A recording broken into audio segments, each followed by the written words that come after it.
Awakened to the feeling of something on my nose. Itchy, scratchy, tingling, dancing atop the skin. Scratch at my face, furrow my brows. When it doesn't relieve me of the vexing sensation, pop a hand up to dash it away. A bug of some sort? Enough to rouse me from my stiff-back stupor. Blink my eyes open, allowing the light to filter in. Collar against his coat is pressed up against my cheek. Below me, tickle wet grass dashes against my forearms. Going to push myself up to the seat. Everything is a blurry haze. Nebulous blobs of dark and light. And how I rub my eyes, can't bring them into focus. Oh, you're awake! Yay! Need these?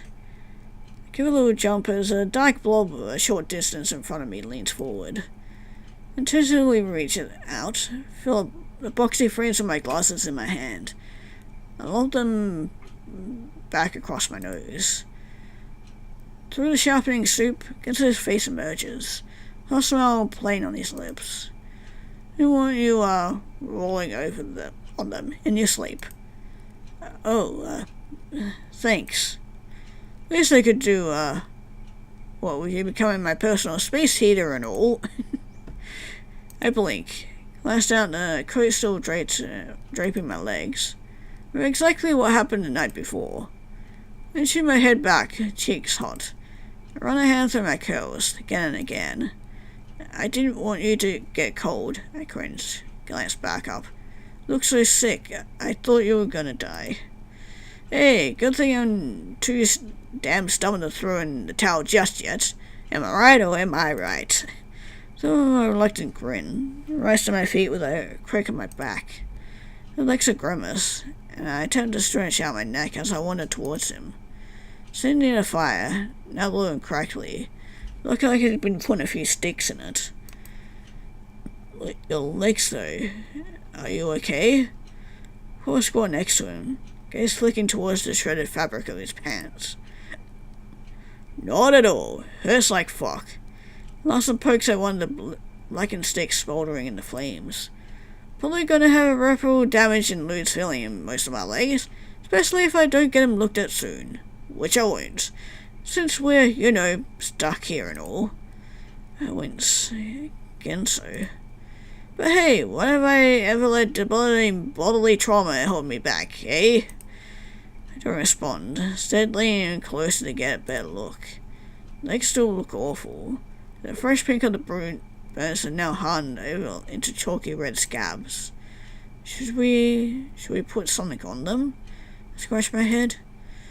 I'd love to hear what you think we should put on them. Chewing my bottom lip, he has a point. Can you even walk though? I already walked out once this morning. Nothing like a peaceful morning stroll to make you forget you almost died. And have died. Hundreds of times over. Again so. Hey, at least I still have legs this time. Am I right or am I right? Well, that's true. Again so. Alright. Just trying to lighten the mood. All my eyes, I push myself back to my feet. Look around. A pretty good ways on the river already. Probably not far from town. Maybe Gidget's still there. And we can get you into a bed, at least for a while. Yes, Gidget. Nothing wrong about that plan at all. Are you gonna be cynical this whole way? Sorry, must be excruciating pain shooting up and down my calves. Pain softens. It really doesn't look great. Well, we don't have much choice. Don't have any choice. Gotta keep pushing forward. Come on, I extend my hand. And though it's probably the last thing Genzo wants to do right now, takes it with a sigh. Tugging to his feet. Into the fuckery we go.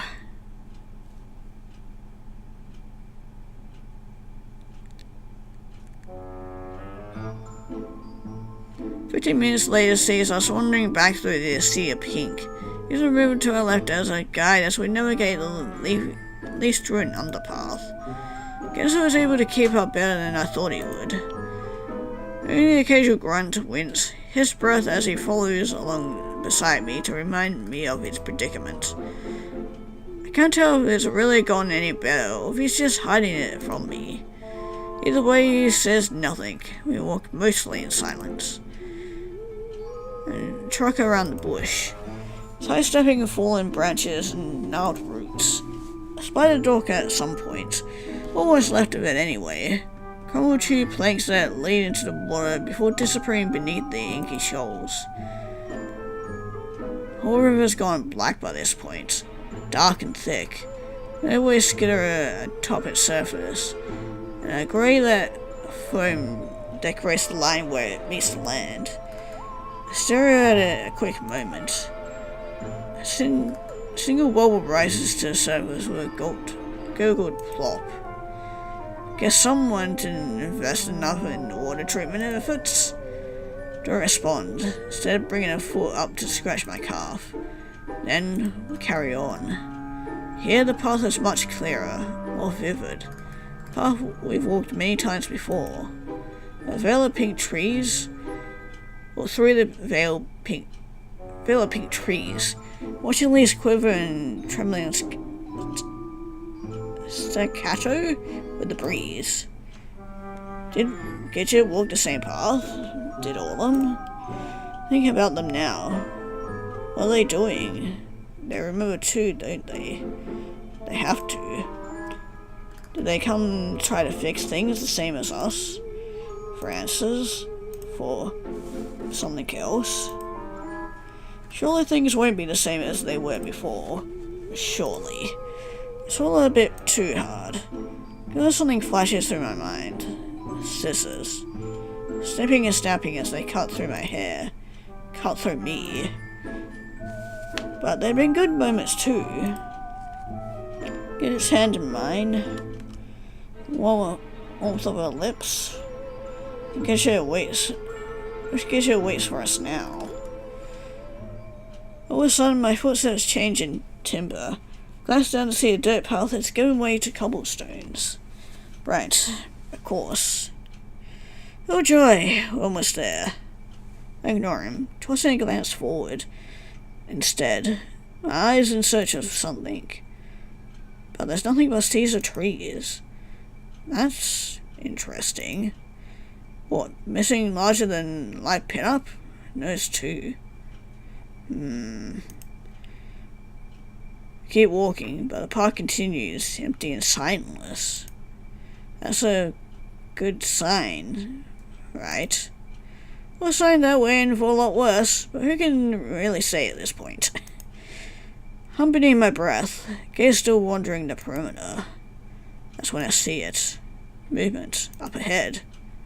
Over there, I say, before transitioning into a jog.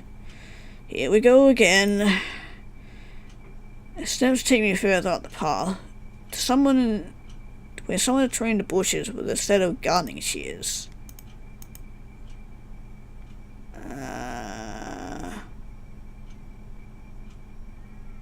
The fuck? Snip, snap, snip. Really careful with their work. Ticklish with each crisp cut.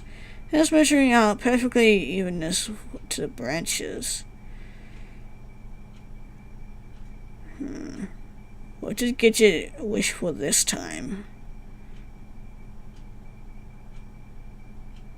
Because she obviously didn't wish for the modeling gig, and obviously wished for something else. I don't like this. Takes me a moment to realize exactly what I'm looking at. What? Wait a minute. Stop. Call my head to the side. Blink. Gidget jogs up beside me, breath heavy. He also pauses. Both of us just staring. Gidget's the first one to open his mouth. Why the fuck does Mr. Trimney not over there look exactly like your eggs? I don't know. My fingers are shaking at this point. Because it's true. He does. The white crops of hair, pasty sheen of his stick-like arms, into the pale blue swath of his shirt. It's me. But I can't be. I can't be. can it? Take a step forward, heart picking up in my ears. On step 2. Lips part. In a half-dazed trance, I hear myself shout, "Hey!" Oh, well, that's not creepy at all. I guess it's gone all Coraline down here. Hopefully they're not going to try and sew buttons into our eyes now. And looks like me jumps, freezes, turns back to look at us. There's something off about him. Yeah, you don't say. Something that's not quite... Well, I can get a closer look. Oh, he bolts. Well, I guess we don't have to worry about them attacking us, I guess. It's just as much of a coward as Inky is. Hey, just careening out the path, gangly arms flying as his shoes pound against the cobbles. Hey, stop! Take off after him without thinking, own heart leaping up into my ears. Catch that doppelganger, as it charges after me a beat behind. Then we race. What in the Scooby-Doo is happening? Whipping by a carefully trimmed bush after a carefully trimmed bush. Where spotlessly dusted cobblestones, past coloured spindles of purple roses, to quaint red brick railings. Man who looks like me glances back, gets another jolt of anxious surprise, and continues running. Oh my god, we definitely fucking needed this laugh after all the shit we've been through. I push myself harder, as my lungs burn and my heels throb and the copper taste of blood dances on my tongue. I can reach him. I need to reach him. My mind, my gaze, my focus hones in on him. Only him. Who are you? In fact, I become so transfixed that I don't even notice the shadow just on the left and palm up ahead. Until... blow comes without warning. Well, dull metal ringing in my head. I go down hard, rolling and tumbling across the ground as stars dance across my eyes. And they cling behind me, barely register it. I only hear the resulting thud of a body on cobbles. All I can do is gaze upwards as my vision blows in and out, quickly fading kaleidoscope. Then they're over me. 1, 2, 3, 4, 5. Don't even have a chance to wonder what the hell is going on. 4, I black out. Not for the first time today. Head is killing me. Something ink blooming out from the back of my skull. Grunt against it, squeezing my eyes. Then pop them open. Oh hi! I see a familiar face less than 5 centimeters in front of my own. It takes me a moment to register and I blink. Blink again. Jump backwards so fast I hit my head against a stone and send in a rainbow pirouette or paint across my skull. God damn it. Nurse the back of my head with a wince. The other leans back on his haunches, cocking his head to the side. Holy fuck, there are so many of them. Why are there so many of them? Why is there so many of Iggy? Once my vision stops dropping, I manage to survey my surroundings. There's more of them. Lots more. All around us, standing, kneeling, or they're looking at us curiously, studying us. Start to sit up. Give a start at the one I hadn't even noticed right behind me, practically breathing down my neck. This is... I don't know what the fuck this is. This is a portrait of bewilderment as my mind attempts to find an explanation for the scene before me. They're all me. Only not quite. Something off about them. Their eyes, their buttons, their mouths. Don't have mouths. Oh, I didn't even notice that. That's actually kind of disturbing. What are they? There's a grown next to me. Glance over to see Genzo pushing himself up to a seat. Rolls the back of his head with a grimace. I'm already convinced this entire Wonderland array is carefully engineered by some sadistic storyteller to cause me pain. So if we could let people a little, that'd be great, thanks. One of the Iggy squats down in front of him, head tilted. Leans in forward in inquisitive scrutiny. Noses less than a few inches apart. Gidget blinks. Blanches. Drags back with a flustered start. Jesus. There's one behind him too, tugging curiously at his collar, analyzing the tussle of his hair sticking out from under his cap. Then gets his face turned around about 50 shades of red. This is. Once he can't seem to come up with any accompanying piece of witty commentary. It's ridiculous is what it is. So what the hell is going on here? With a half race to my feet, struggling only slightly as I find my balance. This seems to startle the Ickies. They recall with anxious jerks over their arms, stepping back to monitor us from a safe distance. Now at a better vantage point, taking our surroundings. We're in town. The town. Well, at least I'm pretty sure we are. I recognize a number of the buildings. The cafes, the bakery, the inn. But things look different. Neater, cleaner, more elegant. White picket fences line the path. Walnut rose bushes peek out from yards, all carefully trimmed. Yeah. She wished for, to have a...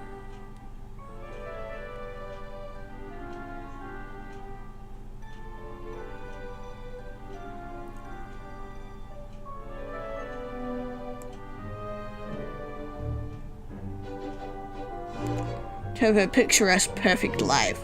Like the white picket fence and Iggy and her being together and having a nice little family together.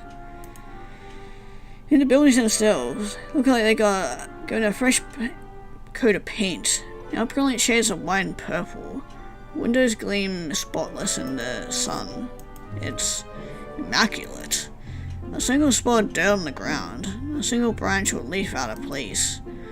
Seemingly empty too, empty except for the crowd of Ickies surrounding us. Turn back to the throng, feeling a bit at a loss. One of the Ickies step forward, cocks his head, begins waving his arms. This is an anxious apology, and thoughtful befuddlement, and a skeptical inquisition. Simply stare at him. Gidget lodges his feet next to me. I think he's trying to talk to you, he hisses. I think he looks at me a moment longer, scratches his head, tries again, waving his arms more fervently. Now it's my turn to scratch my head. I'm sorry, I can't understand you. Try someone unconsciously mimicking some of the same movements as the doll. The other Iggy slumps. I threw another glance around the crowd. So many eyes on us. Tugging at my collar nervously. Also, I can't help but notice their little mannerisms. Some of them playing with their hands, some of them rocking back and forth on their feet, some of them itching at their noses in rapid flourishes of vexed unease. I blink. Is that what I look like?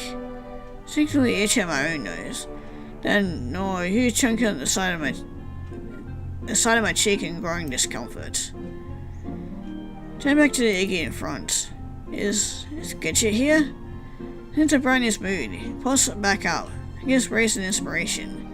Shoots off another series of rapid fire arm signals before nodding expectantly.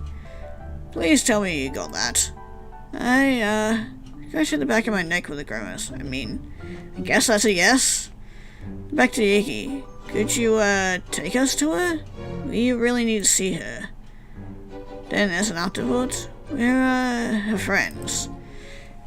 Lead Iggy points empathetically somewhere off to our right and nods. This the crowd swarms. Iggy's leap towards us in apparent excitement, pushing us forward down the path. Some of them running out in front, some of them guiding us ahead, Patting our shoulders, reaching out to touch our faces and hair. The discomfort rises about 1,000-fold. Do my best to swallow the urge to curl up into a little ball on the cobblestones. Follow the lead obediently. At least they're friendly? Toss a glance at Genzo, whose eyes look like they're about to bug out of his face. Gaze shoots back and forth between the Iggy's touching his head and shoulders as he walks stiff-legged next to me. Got his lips pressed together so hard as I wonder his jaw doesn't snap. Led through the town, past more pristine houses, ornate gardens. If this place had fairy tale vibes before, now it's absolutely dripping with them. Just so perfect. Point that I find myself afraid to touch anything, at least I have leave a dirty fingerprint or rent hair on the paint. Further and further we walk, more Iggy's join us along the way. Still haven't spotted a single person besides the Iggy. What happened to them all? I'm not giving long to ruminate on this question, because in front of me, the grandest manor I've ever seen erupts across my vision. All lush white exterior, sprawling balconies, vine-wrapped pillars, and accompanied by flowers and greenery, nearly kept garden with bursts of purple blooms. It's a picture-perfect portrait of quaint immodesty. Gidget takes on one look at the manor, his jaw slack. Then spins on his heels.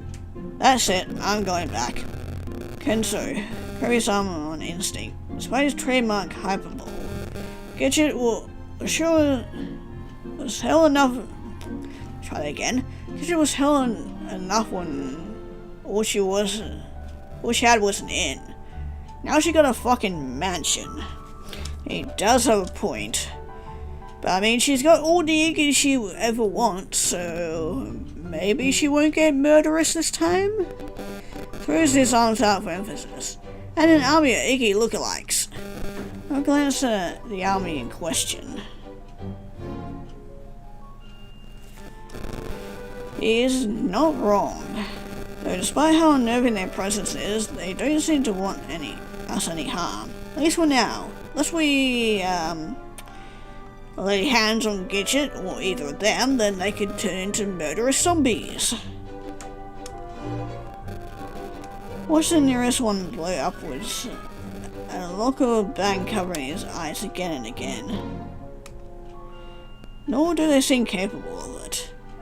Lincoln turned towards the mansion. Maybe she trail off, unable to think of a way to end my sentence. Maybe she what? Maybe she wants to skin us?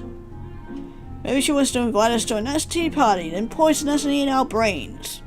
Now, I think that's all of them's job, to be cannibals. But, yeah, you do kind of have a point. Drawn down on my lip with a grimace. Despite the exaggerated examples, he's not wrong. Gidget has, well, let's just say she's done things. Things I would rather not think about. Things that make my stomach twist and I see prickles of anxiety run up and down my arms and legs. I guess you have a point, I wince. I don't think she'd ever do anything like that, but rather not give her the chance to try. Cold driplets of sweat break out across my forehead. Not like I want to remember. Like I want to think about her hands around my throat. The snip of the scissors around my tongue. Panic in my heart, she lifted me into her arms, carried me to the bed. I'll fix you. Wipe at my face. Next to me, Genzo blinks, presses his lips together. Eyes twitch in concern. Hey, you okay? Yeah, just sorry. Memories, I guess. Brings a hand to my shoulder. Everything's gonna be fine, yeah? Sorry if my overacting has scared you. He winces.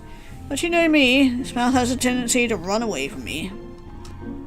Miles and miles away. It's no use, just shake my head. Anyway, you're right. It'll be fine. Everything will be fine. Fine. I nod.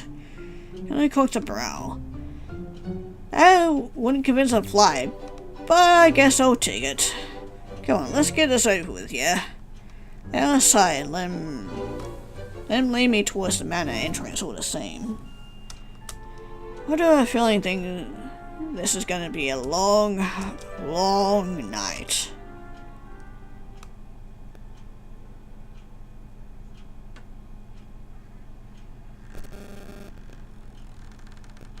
There's something creaking.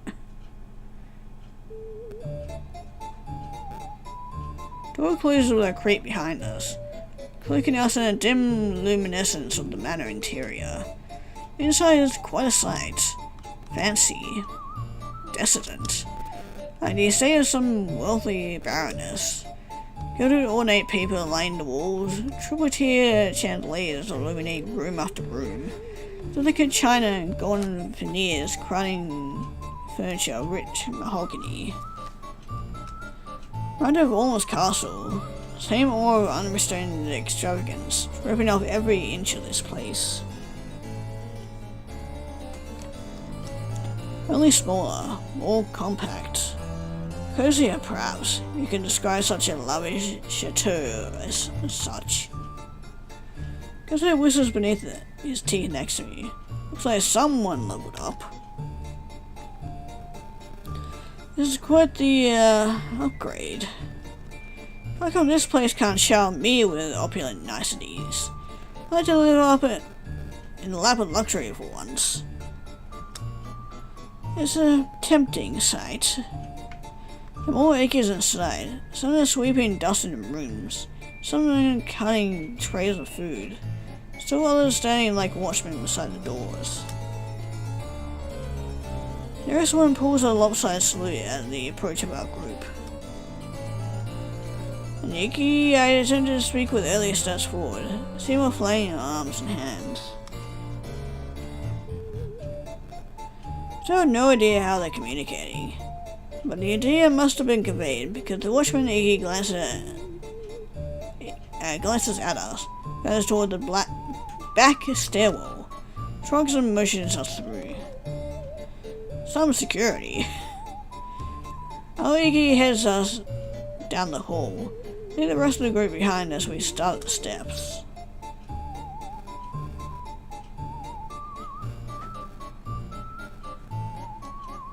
All the kids go past us.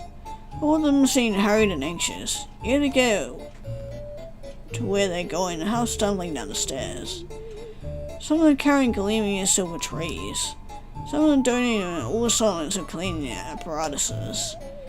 Still others carrying nothing at all, but wringing their hands with such fervor, but they don't trip and fall face first and down the step. Round and round the spiral steps we go.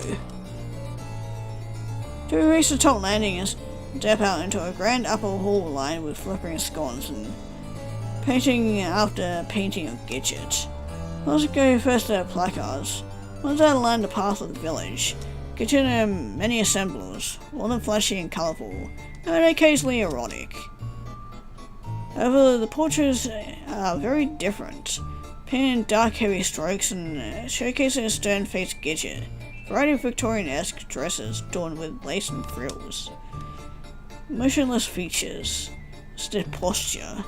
Looks almost doll-like.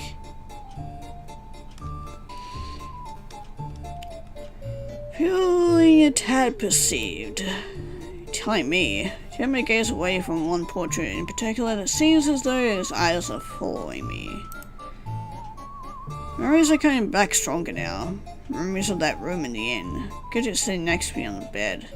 Eyes boring into me with her hands. Shaking my head, wipe at my forehead. No, things will be different this time. They will be. Police still as dangerous and murderous as before, though, unfortunately. Iggy leads us down the hall of Gidgets, stopping at a large set of gold-trimmed double doors. Pauses. Knocks. About 30 seconds later, another Iggy pops his head out the door curiously. Sees us, blinks, shuts the door.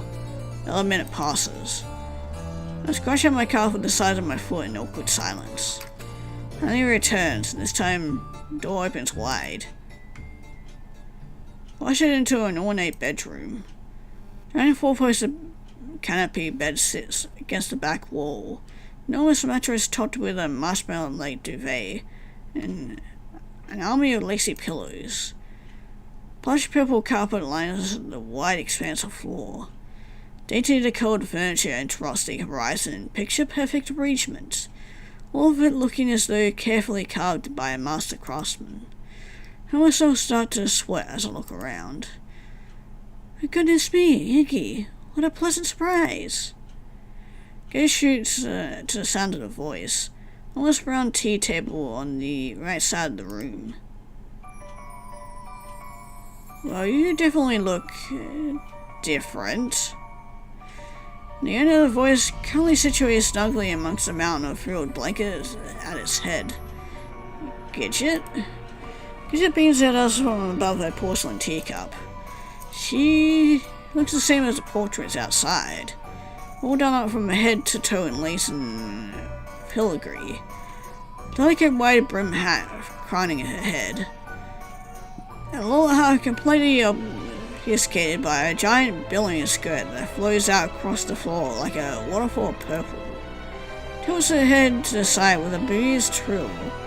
And perfect timing, too. We're just sitting down for tea. Would you join me? Makes me against her swallows hard. I know what I said before was a joke, but the possibility is suddenly becoming a little too real, he hisses. Not able to respond, our guided Iggy gives us an exuberant push forward towards the table. Another set of Iggy's approaches to pull a duo of chairs from the table. Shoved into them just a tad bit too hard. I'm practically choked as the Iggy's tie a set of napkins around our necks. Take a mind with a grimace. Look out across the table. Filled with trays of pies and cookies and scones and tarts. Behind a pair of Iggy's delivers each a cup and a saucer full of tea. I eat dubiously and don't partake. So it's so lovely that you would join me today. Gidget's voice is sickly sweet. Takes a sip of a tea. Been so long since we last spoke. Has it? Brings her hand to her mouth with a laugh. Oh yes, I've forgotten. It's only been a matter of days to you. Chuckled nervously, placed my hands in my lap. You remember too then, I start. Of course, I smile. It was quite a surprise, I must say, to realize how much has happened.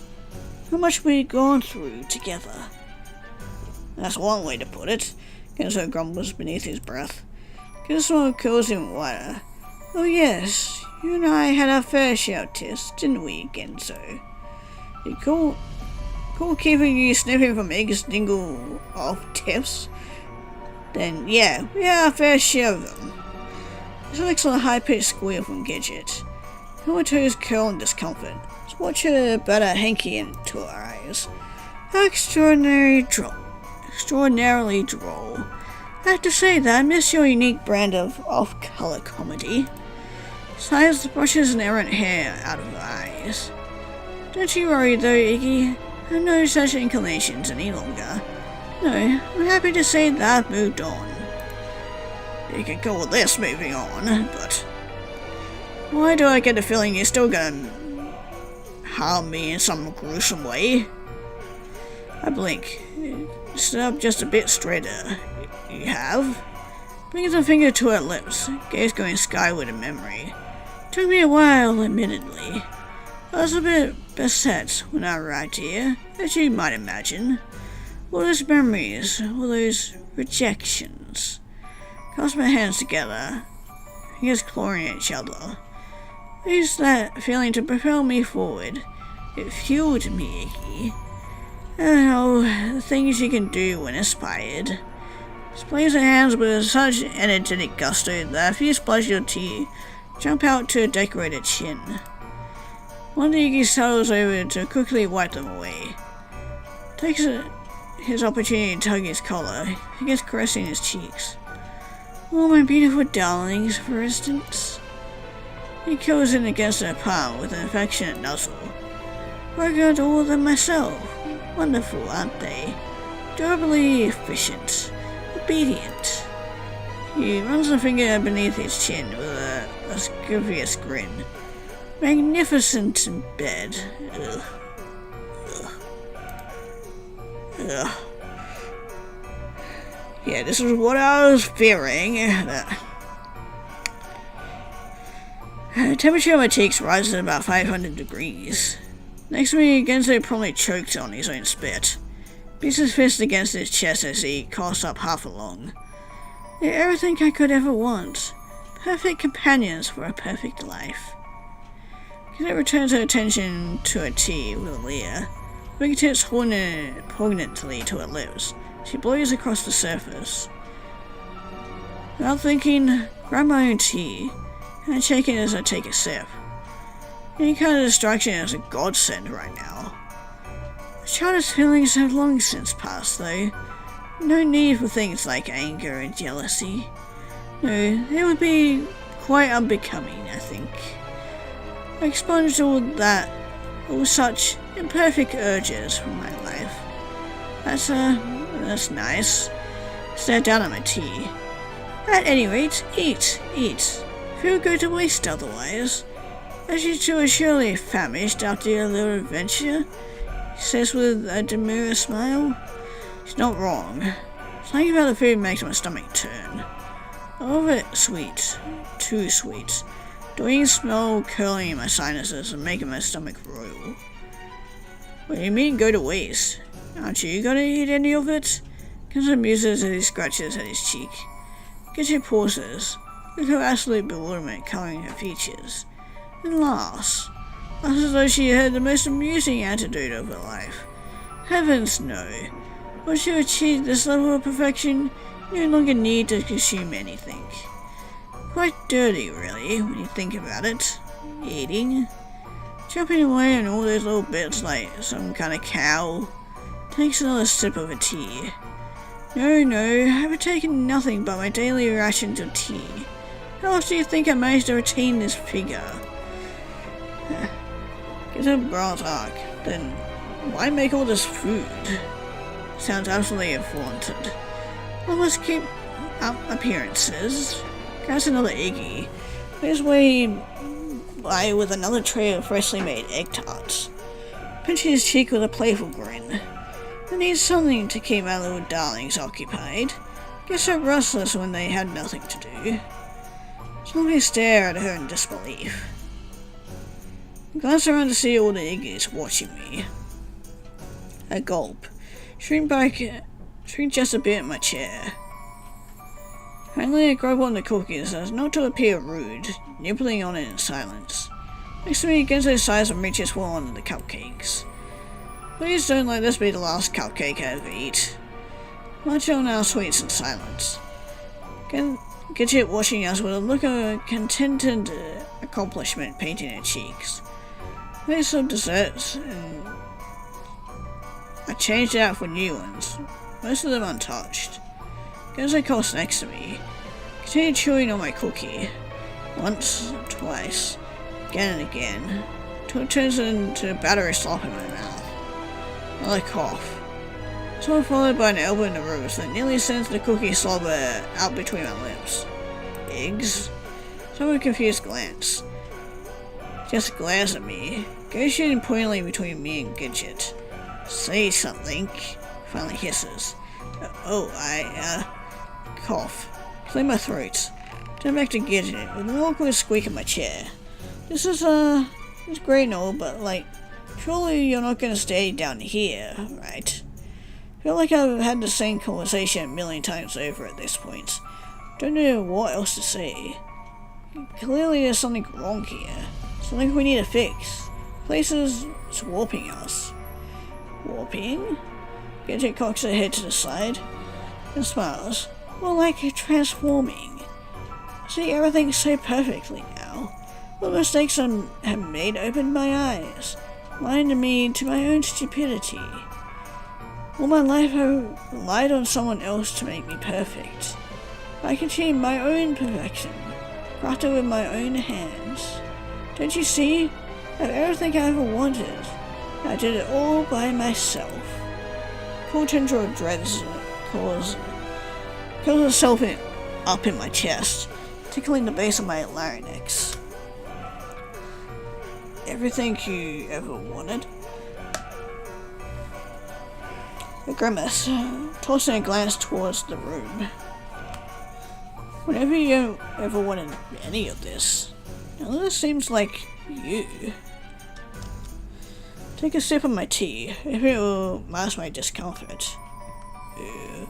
What would you know about me? Her voice goes visibly sharp. For a brief moment, something about her changes. Her eyes give off an otherworldly flash of yellow. I swear I see her pupils split for a second. Sit back in my chair with a start, sloshing tea up and onto my wrist. The moment is short-lived. She blinks, sits back with a smile. Beckons a nearby Iggy to come refill her cup. Yes, what would you know about me? Muses as she sits back, a creepy smile playing on her lips.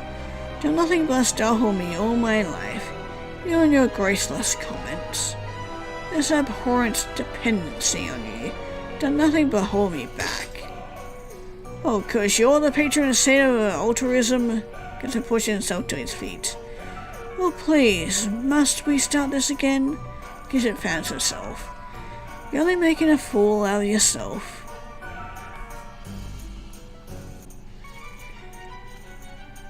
Yeah, I'm not gonna agree on Gidget with this one, but it's fine, Genzo.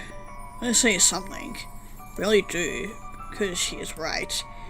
You're fucking right.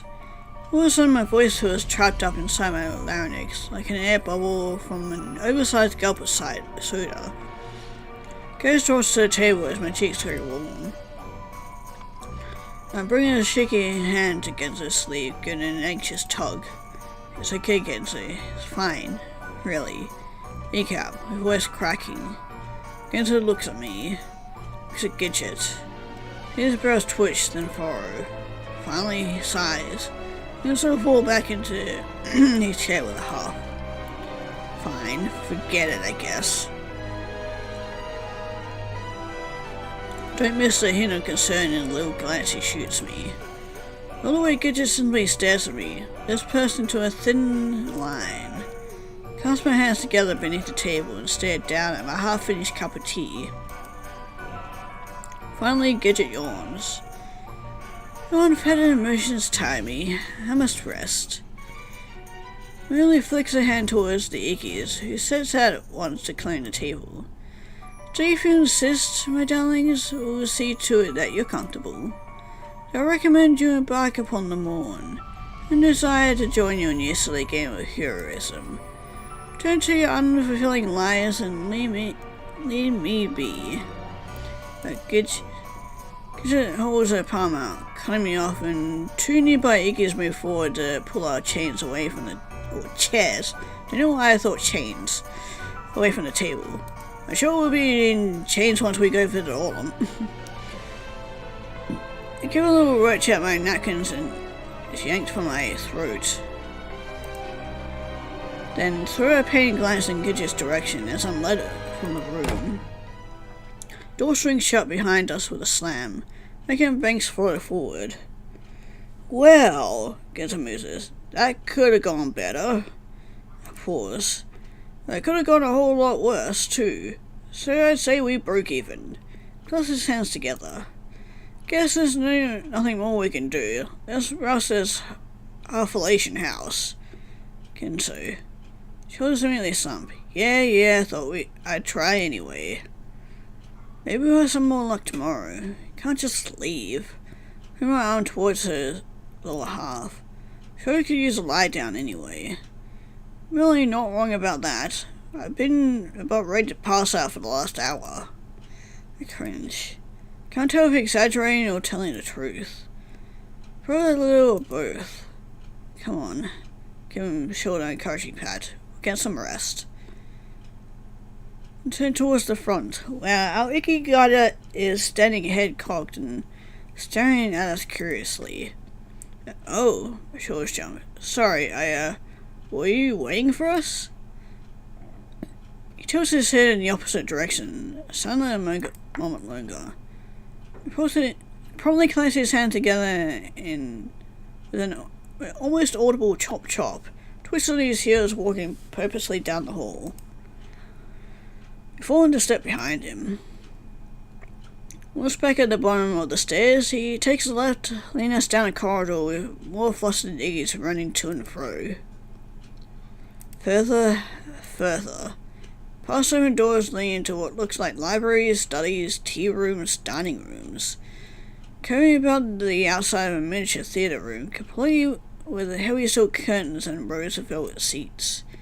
The glass hallway looking out into a lush terrace. Gun Iggy's clipping away at the bushes and flowers. This place is huge. Gulp unwillingly, it's all a bit much. Iggy's in particular. Can't help but feel a combination of discomfort and pity for them as they scurry about. Finally, to what feels like we've walked at least a couple of entire cities over, Guy comes to a stop in the middle of a quiet-ish hallway lined with doors. Glances left, right, gestures towards the two closest. Thank fucking God. I was half expecting us to run into a minor door down here. He'll glance at the doors. These are for us? It's us nod. He seems to move out of the way, but he doesn't. Just standing there staring at us. Thank you. I cough. Shuffle my feet. Start to step past him. Only for him to whip something out of his shirt, holding it out expectantly. A piece of paper. When I take it, look at it more closely, I see it's a menu. Those are squids and dishes and desserts lying its surface and fancily colored print. We can have any of this? I'll nod. Let's go right, as I take an array of options. Iggy hands another sheet to Genzo, who takes it curiously. Our selection is staggering, to say the least. I feel myself start to sweat, and lost as what I should choose. And Genzo's definitely gone very red. Nearly the same colour of the wallpaper there. Can I have a moment to look it over? He nods, points at a little bell above the door, and presses his palms together as though praying. Okay, cool. I say before glancing over at Genzo. It's suddenly gone so red I'm surprised he doesn't overheat on the spot. What's wrong? He's just staring down at his paper. When I lean down to take a look, I see the word Special Services written on the top, followed by a range of services I don't know if I can even bear to say out loud. No! Why did he give Genzo that? Oh my god, no! Why am I not surprised, but Jesus Christ. Thank God I didn't get that menu, but Jesus Christ.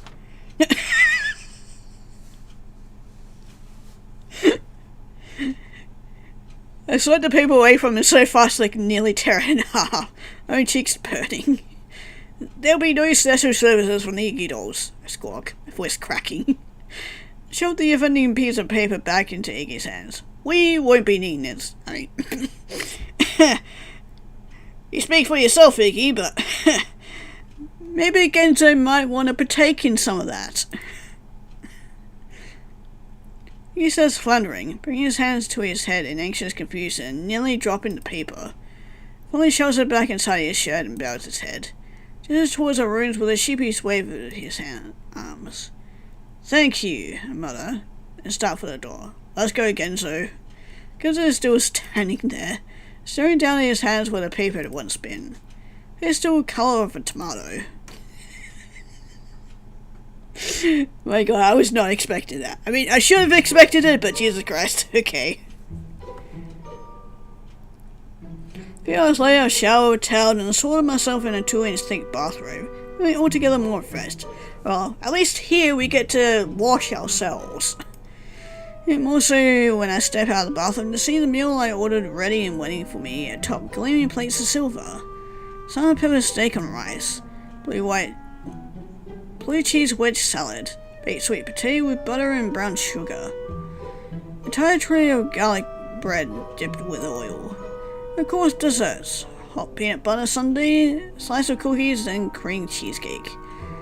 They have even somehow procured me a box of shock tarts to snack on.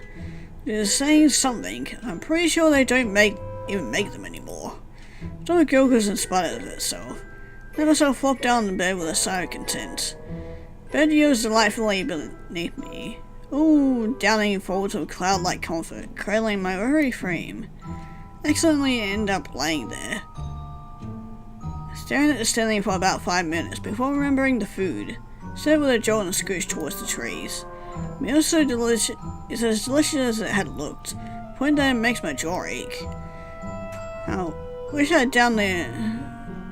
it down with a glass of wine and juice. Some kind of curiously delicious lime drink the Icky who'd come in to take my order had previously pointed to. Between the food, the bed, the shower, and robe, I feel like $1,000,000. Washing unbridled complacency. Way too much food for me to finish. Once my stomach begins to complain and to take a break, I lay back amongst the downy blankets to snack on the shock tarts and study the surrounding walls. It's a cozy room, same ornate vibes as the rest of the place, but smaller, more compact. Gold vines and leaves run up the wallpaper to nestle beneath exquisitely carved frames outlining the ceiling. All high curtains hang in heavy set folds that dive from the rod like pressed fondant. Brilliantly polished furniture garnishes the envious, or environs, at thoughtfully placed intervals. Close my eyes, and breathe it in. Once my anxiety is nowhere to be found, I feel good. Another sigh. Let my gaze wander the room as I roll into my stomach. First, a shelf lined with books and trinkets on the far wall. Then to the cupboard next to it. Small television set on top. Curious. Is TV here? Push myself back up to a seat. Search around for a remote. And click it on. A sprightly threshold tune begins to play on the screen. As the screen comes to life, people talking. A news broadcast. Only also behind the desk is Gidget, in a crisp blue suit with her hair up in a high bun. Right on Wonderland Insider. Have your daily dose of news from across the kingdom. As always, things couldn't be better. Clear skies as far as the eye can see. Early breeze coming in across the water. Yes, I'd say it's simply perfect. Perfect day to step out and take life by the reins, wouldn't you agree? Camera cuts away to a new scene, and another desk.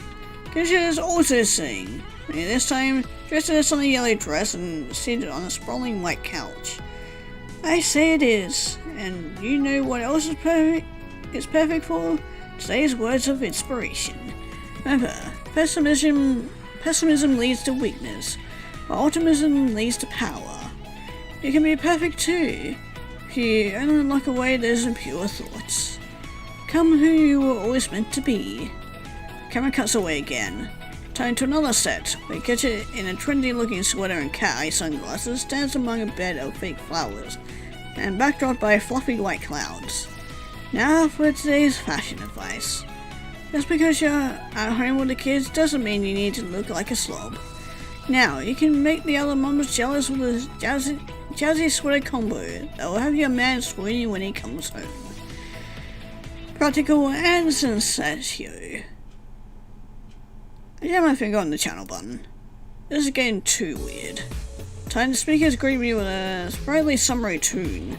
My brother's razors are taking the side of a bikini-clad Gidget standing in front of a gaggle of swim-trunked Iggies, moving her body in time with the music, arms up and out, stretching from right to left, all calling out words of encouragement as the Iggies follow in time behind her. I blink. Watch her for a moment. It's quite relaxing, actually. Music and movement. That's the way. You're doing great. Up, down, left, right. It's soothing. Not really thinking about it. I slide the bed and stand in front of the oh my god, Gidget. Gidget, Iggy, no. So let me begin following along.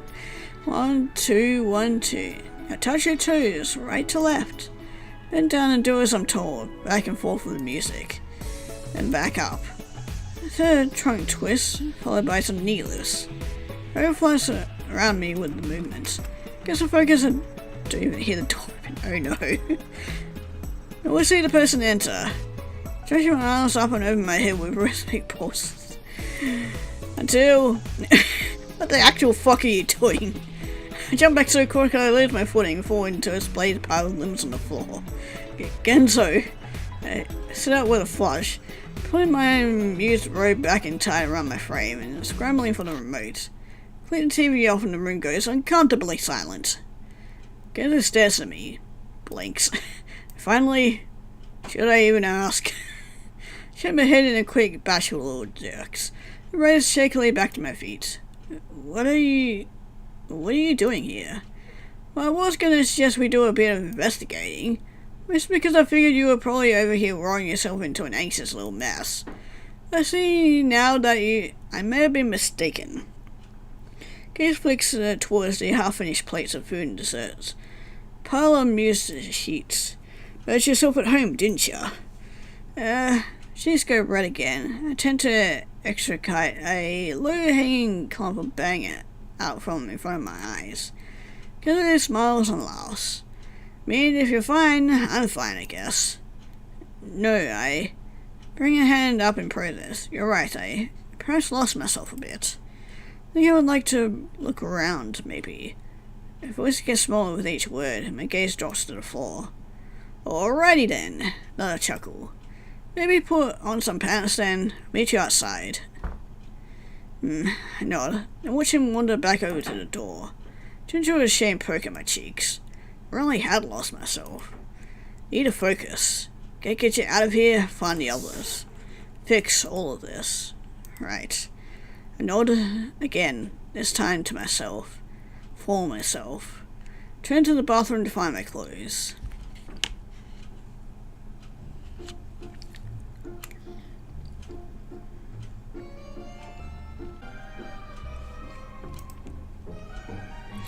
Manor had felt large before, and now it feels positively enormous. Every corner we turn reveals more and more hallways. Every hallway is lined with more and more doors. How does she even expect to use all this space? I mused to myself. I stick my head inside. Another polished den. This one with a crackling fire casting dancing tufts of light across the floor. Catch out of the adjacent window before returning my gaze to the hallway. Dark.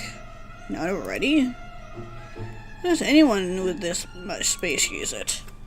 Well, she expects to have some, kids in the near future.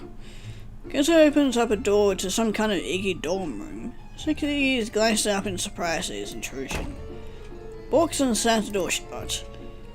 Unlike we wandered through about 100 hallways already. Most interesting thing we found was a signed copy of Moby Dick. Yeah, that was weird. Not sure what we were expecting to find. Some magical key that will make Gidget listen to us? Indeed. Especially considering I thought we already had that key. I blink to my side, head to the side. We do? Can I bring the hand up and flex my forehead? You dumb fuck. Slap my head to my forehead with a wince. Oh. Then... Hey, that's... Gidget has already moved on, whistling under his breath as he rounds the next corner. Oh hey, look, we're back at the entrance. Irritation evaporates only to morph instead into hopeless frustration. Means we've walked around this entire place. hands up in exasperation. It starts nearby Iggy standing watch by the door. We call it night then? Get ourselves some shut-eye? Scratching my head. I was wandering the entry hall. Looks the same as we walked in. Or as we walked in. Only yelling now that light from the wall sconces is illuminating the space. Turn around towards the back stairs leading to Gidget's room. Is she up there now? What is she doing?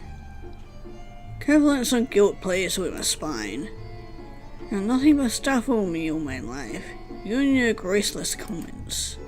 If only I could talk to her. Apologize. Or something. Nothing I say will take back the things I said. Fix them. But maybe somehow... From my gaze, I noticed the stairs keep going downward. I'll continue past the edge of the floor. Oh. Guess what is up next to me? It's a basement. Oh god. Here we go. What's she got in the basement? Apparently either that or a portal to hell. It's funny because I thought we were already there. So I was thinking towards the stairs to peek over the railing, trying to catch a glimpse of the lower floor. Okay, and with that we are up to speed on where I am, or where I last left off. Yeah, that was quite the cliffhanger there left off on. So, but yeah, reason I'm on this page because when I saved it, gave a little bit of a spoiler, which is unfortunate. So, because yeah, I honestly forgotten there was arachnophobia content warning for this arc. But yeah, I am definitely not liking where this is going to be going, into the spider's nest. Yeesh. But yeah, that's basically all I know about it. I haven't gotten any other spoilers, so let's get back into it. It feels forbidden somehow. No one has said a thing about us walking around. Not even when we barged into rooms or got in the way of Iggy's trying to go about their hurried tasks. Somehow, looking at those descending stairs, can't help but feel this area is off limits. I glance back. Genzo's just looking at me. Beyond him, I see the watchman Iggy rocking side to side on his feet, staring up at the ceiling as he bobs his head to some melody in his head. There's no one in sight. I return my gaze to the stairs, then nonchalantly stroll down them. Uh-oh. Iggs! Genzo hisses before catching his cap in his head and dashing up after me. I don't stop until I reach the bottom.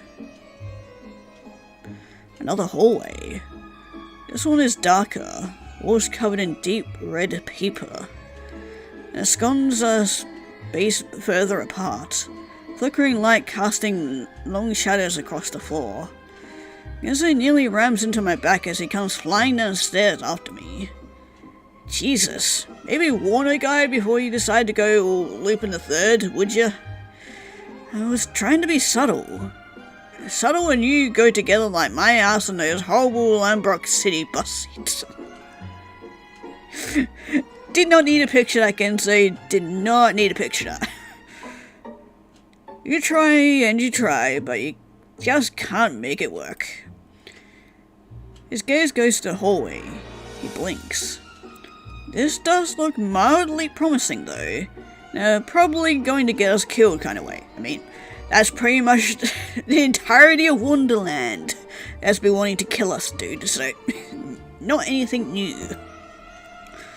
Come on, let's check it out. Start forward down the hall. Round to go as ever at the sign of agonizing death, I see. I mean, again, not the first time, unfortunately. Walk silently down the darkened corridor as our footsteps masked by the thick rugs. It's eerie the way our shadows jump from sconus to sconus, like out-of-sync shadow puppets projected on the walls. It doesn't take long to reach the end. and upon reaching it, the hallway turns left sharply, revealing a small entryway with a single red door, and a single Iggy stands guard in front of it. Of course. Real subtle, Ginzo. Okay, that just screams suspicious. Wonder what would Gidget have locked away down here, though? You're asking me? I mean, my first thought was a sex dungeon. I mean, I wouldn't put it past her, especially after you got the special menu. Oh, God. But my first thought is always sex dungeon. Of course it is. God, you're just as bad as all of them. Yeah, but my first thought is always sex dungeon when it comes to these things. So I'm not sure that's saying much. How do we get in, though? I think we could take him. We're not attacking the Iggy doll. Not only would that feel just wrong, but for all we know, they could have some kind of, I don't know, built-in alarm function. Fine. You got another brilliant plan? I pull back, finger to my chin. I'll distract him, then you slip inside. I have to go? Well, we can't both go. What if we get trapped down here? This way I'll be able to get you out if anything happens. Oh, you will. Mr. Allergic to conflict? I like to see that. Just elicits a laugh. I really don't like this plan. Come on, it'll be fine. I'll stay here until you come back out. Then I can distract the guard again. Ginzo rubs his chin, furrows his brows, looks at me. Fine, but only because I'm pretty fucking curious what's down here. Jazz his finger into my chest, but he better goddamn well stay right here, you hear me? Don't be wandering off and getting yourself into trouble, as you are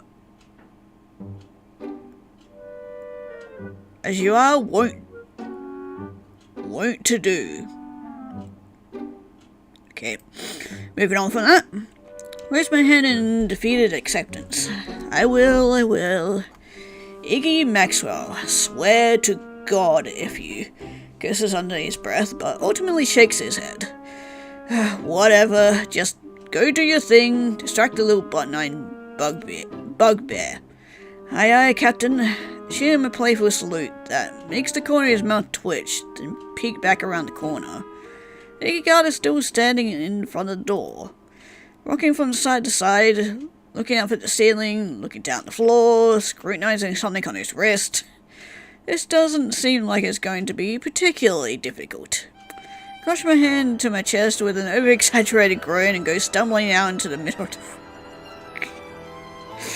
the... You're definitely not one for theatrics, Iggy. Iggy guard jumps back in surprise, going ramrod straight, and comes rushing over. Oh God, the pain.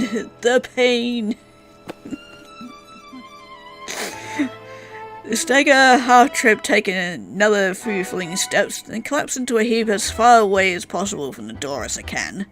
Clawing fingers into the folds of my shirt, breathe laboured and voice hoarse. I can see the light. How is this working? Oh my God, how is this fucking working? The Iggy guy looks positively distraught, slaps his hand to his cheeks, gazing down at me in concern. Please help. I don't think I have much longer. Reach my fingers towards him. Now he's pounding the heels of his hands to his forehead. I almost feel guilty. Almost. With a little wobble, he drops to his knees next to me, tentatively reaches towards my shoulder. Despite being out of buttons, his eyes are surprisingly emotive. And look at sheer despair he's given me is enough to make me feel like I'm actually dying. He pulls my upper half into his lap, and smoothing the back of my hair. Thank you, I eke out. I'm just glad to have someone here at the end. No, now I feel bad. God, Poor Iggy doll. Big salty tears start streaming down Iggy's face. I have no idea where they come from. They're just there. You two are a match made in heaven.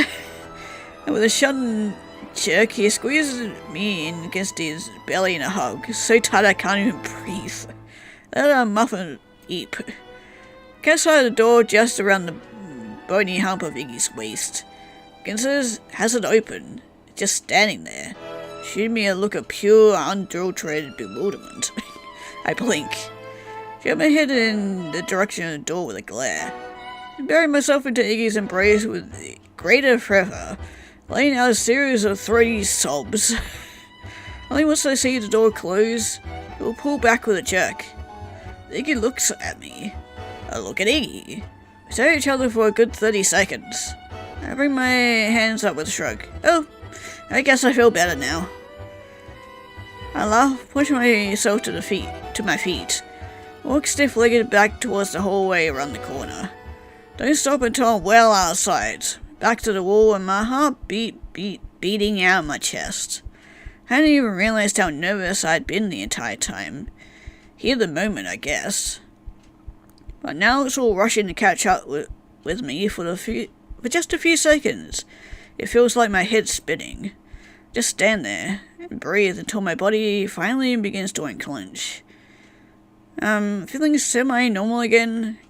I chance to glance around the corner to see Iggy just standing in the middle of the room, brows curled in confusion. Brings a finger to his chin, looking left, looking right, finally wandering back towards the door with a scratch of his head. Mission accomplished then, or something. Let out a sigh of relief. Now to wait. Wait? Of course, wait. Really? Gaze wanders back to the hallway towards the steps. Not why he came down here. It's not why he suggested splitting up. Bite down on my lip. I wanted to go find her. It's true. I want to talk to her. I need to talk to her. Might be the only chance, or it might be the only chance I got. Gotta do it alone. Something Genzo would never approve of. Deep down, I've been planning this the whole time. I'm the only one who can fix this. A shaky hand through my hair, forehead sweaty. Damn, lost a grand total of about 30 seconds, didn't I? Throw a silent apology in Genzo's direction and take off down the hall. Uh-oh, poor Genzo. Oh god. I fucker probably lost a grand total of 30 seconds. Man, even Genzo didn't have faith in poor Iggy. But what are you finding down here, Genzo? Genzo scowls, lets his gaze wander in his new environment. It's dim on the other side of the door, and he nearly stumbles down the stairs in front of him. Lets out a string of 4-letter words and throws a hand down against the stone wall to catch himself. Fuck this house. He swallows, clenches his jaw, takes a tentative step forward to seek out the next stair. Creaks beneath his weight. Fuck this. This playground of death. Another step. Fuck those fucking murder rabbits. Another. Fuck Miss Muffin and her fucking tea party. Another. Fuck Iggy for not ever fucking doing what I fucking tell him to. Takes it to the bottom with a huff. Then just stands there. Sighs. Readjusts his hat. And finally... No. Don't fuck Iggy. He wouldn't like that. Genzo. Rolls his face and turns towards his environs instead. Okay, definitely don't like the creepy music. It's dark and it's dank and it's dirty. Hallway lined with large cold stone. Heavy wetness permeating the air. Something dripping off in the distance. And bars, punctuating the walls every 5 or 6 feet, like cells in a fucking dungeon. whistles beneath his breath. God damn, do I hate being right all the time. Only light drifts in from small rectangular windows high up on the walls and the ceiling, or in the cells. Moon bright and golden amongst the sea of stars outside. Charming. You could really do a lot with this place. Begins walking forward, dodging a few low-hanging spiderwebs that catch on his cheeks. Uh-oh. Taps a finger against one of the bars on his left, almost as though testing its durability. Gidget, Gidget, Gidget. Just what do you got down here, huh? He peeks through into the empty cell beyond, gaze jumping between the puddles of stagnant water collected in the grout. What could be so egregious? You need to lock it away like a plague-infected son of a gun. James his forward amble hands shoved in his pockets. Past cell after cell, each one as empty as the next, as dismissal as the next. Sudden bone-chilling breeze curls around his legs and up his coat, or up under his coat, bringing him to a stop. Looks right, then left, his face white. Really hope I'm not about to be brutally butchered here in the next 30 seconds. Then continues. After about 15 more hesitant steps, he nears the end of the corridor. A single final cell at its head, somehow darker and murkier than the rest. Moves towards it, nervous yet curious. This one is occupied.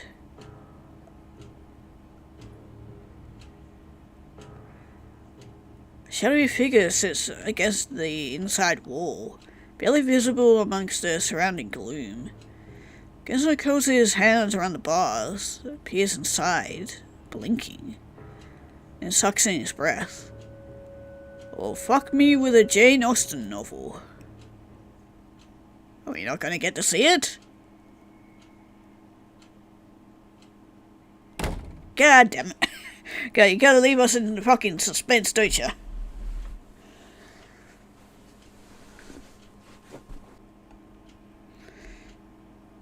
Gidget. So I open the door to Gidget's bedroom with a wince-worthy slam. Gidget, I need to talk to you. Only my voice trails off as I survey the perimeter. The room is dark. Not for sleep, apparently, as Gidget isn't in her bed. Nor is she at the table. Nor is she anywhere in the entire room. Press my lips together. Interesting. Where else would she be at this hour? There's no sign of any Iggies either. The room is empty still, to the point of omnicity, especially compared to the flurry of activity occupying the rest of the manor. Take a step forward, only for the sudden click of the door closing behind me to send my heart hurling towards my voice box. Ah, shit. Guess there's no going back to meet back up with Genzo. Swallowed by the darkness, all that eerie still. Takes me a solid 60 seconds for my heart to calm and my arm hairs to fall back over my skin. Damn door. It's not towards it, then the side against it. No need to potentially draw attention to myself. Instead, go for a light switch on the wall. Where? There. Room goes bright, soothing yellow light.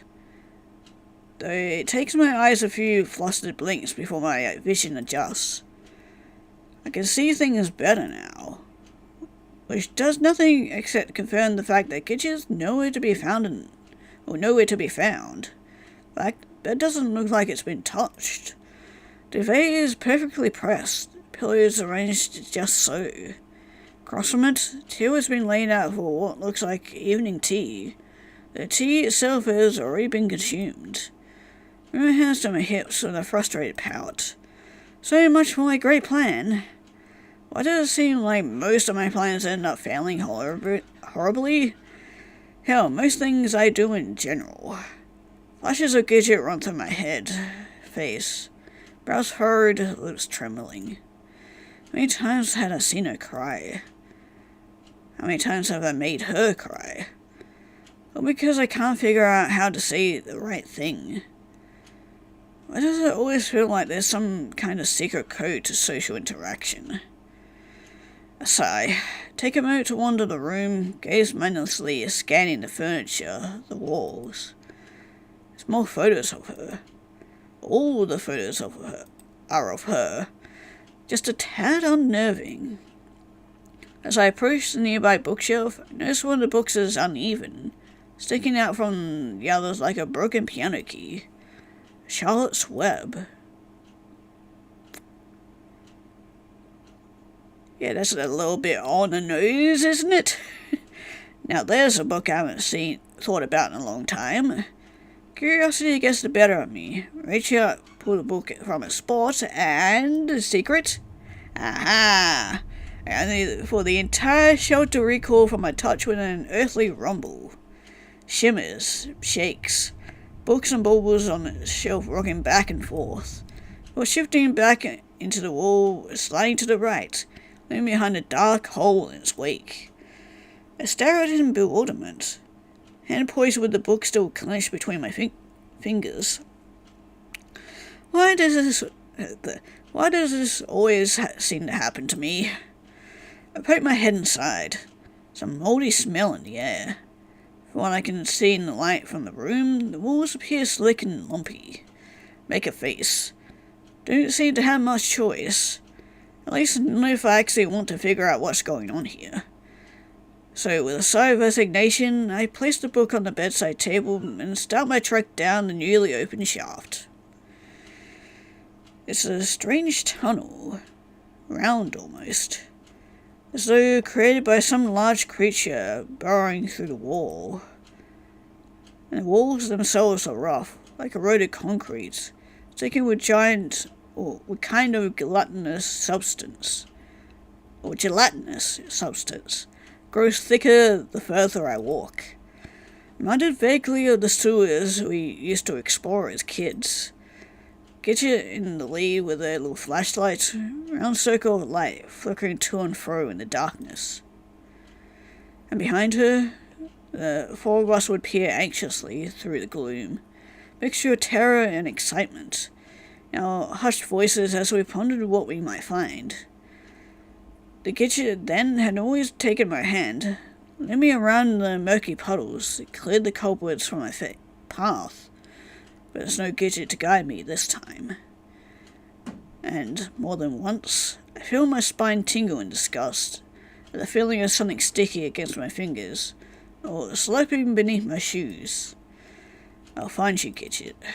I'll find the real you. Not this. Whatever this is. You become. What this world has turned you into. No. What I've turned you into. The tunnel is so dim now I can barely see my hand in front of my face. When I look back, the small circle of the bedroom light looks miles and miles away, like a star against the black sky. Clench my jaw and carry on. It's colder now. Deep, unsettling chills seeping into my pores and through my bones. Hair is heavy with it, clothes like damp towels weighing me down. My hand reaches out next. My fingers catch on thread-like fibers that snag at my skin. Jerk back, scratch and claw at my hand to remove the offending substance. I need to walk face first into another, this one stretching across my cheeks and hair. God, fuck. They're all over me. Wipe at them in building panic, but even as I peer ahead, I see the silvery outlines of more, hanging from the ceiling like ghostly curtains, stretched between the walls, holding dew-dipped patterns that glisten amongst the surrounding umbra. My heart is going into overtime now. I wipe my eyes again and again. Keep it together, Iggy. Keep it together. Give my forehead a few good whaps with the heel of my hand, and then clench my fists and carry on. Cobwebs grow thicker the further I go, possible to avoid. Constantly have to bat them away, yank them out of my hair, rip them from my clothes. Skin prickles with it, sending tendrils of panic up and down my arms, my shoulders. They tighten in my lungs, making it hard to pull in air, even as my breaths come out faster and faster. Just keep going. Just keep going. I wrench an especially sticky piece of web out of my eyes, lashes bristling with tears. 1 step, 2 steps, 3. That step, I nearly stumble forward.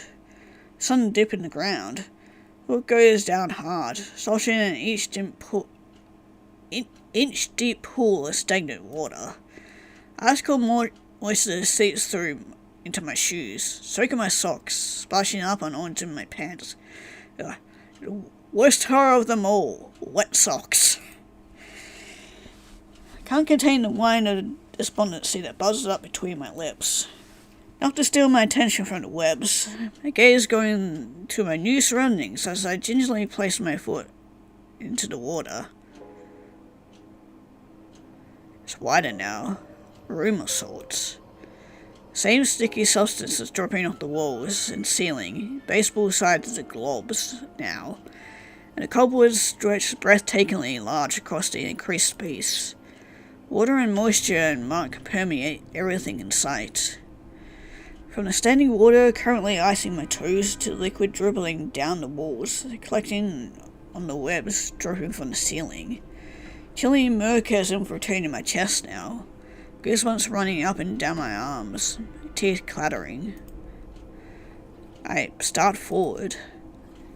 Feet slosh with each step, shoes slick with slime. All webs. Try to avoid them as best as possible. Some of them are so thick, they're practically opaque, layers and layers of sticky tendrils. There are other shadowy shapes among them. Gooey round orbs hanging from the curled sinews that pulse with visceral rhythm. Something disturbingly fleshy about them. And I back away, bringing my arms in against my chest as I feel anxious whirl-gigs dance up my spine. What is this? What am I doing here? Fellow dread grows, working its way into my belly, my chest. Something's not right. Something's not right. There's a large shadow just up ahead. Uh-oh. A figure, bowed and shuddering. My instinctive urge to move towards it wins out against my desire to retreat. Gidget? I don't know why I say it. How could that be Gidget? Why would Gidget be here? Yet, some part of me knows. Knows even as the shadow stops, twitches, rises. Knows even as it turns around to look at me, eyes yellow and gleaming against the dark. Oh, Iggy, you're here. Gidget, I came to find you. Let's get out of here. Yeah? I see her tilt her head. Her eyes blink. Why would I want to leave? We don't belong here. None of us do. Take a step forward, ignoring the alarm bells going off in my head. Just look at what this place has turned you into. Turned me into? I laugh. I can see the shoulders of a shadowy form tremble. This place has helped me achieve what I never thought possible. It made me perfect. I pause, see her eyes narrow into slits. But you wouldn't understand that. You never understood anything about me, have you, Iggy? Understand enough to know that this isn't you. Not to know that you have a life, a real life, outside of this world, make believe. People who you love. A family. Gidget's gaze goes towards the ceiling, almost as though peering up into the world above our heads. Family, yes. Must create a family. What? That's not what I... Don't worry. I finally accomplished that too. No thanks to you. See her face tighten, her brows curl. I finally settled down. Got my house with the big yard. Found someone to love me. To please me. Eyes squeeze shut, almost as though in pain. Then she gives a little grunt. I hear something splash into the water behind her. Take a step back in confusion, water sloshing against my ankles. Gidget, however, just smiles, reaches behind her. When she straightens again next, she's holding those giant gooey orbs. Yeah, it's gross, but just thinking, is that how the other Iggies are born? Because they're so ill. Also, just realizing, oh wait, it's not an Iggy, because I just realized in the shit, in the orb thing, I can make out the shape of a spider. But where have all the spiders been then? We haven't seen a single spider, so same ones I'd seen hanging from the ceiling. Pulses and throbs in her arms, heavy and weeping as it drips thick sinews of muck across her skin into the water. Now I have a family too. Mother would be so proud, Iggy. What, spider children? I'm not even going to question how you've been making spider children. I don't even want to fucking know, but, I don't know if she'd be happy about having, spiders for children. I know people like having the whole, the furry babies, like dogs and cats, but I don't know about spiders. The perfect daughter. The perfect woman. Perfect life. See something squirming and wriggling inside the orb, almost like a tiny baby. Spider, yeah.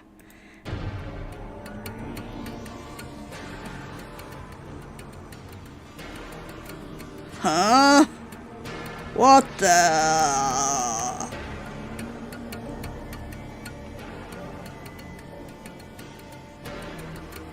Okay, I was not expecting to go this way. Well, I think that answers my question on how she's giving birth to spider children. I don't think this is how Gidget, Iggy. Otherwise, oh god.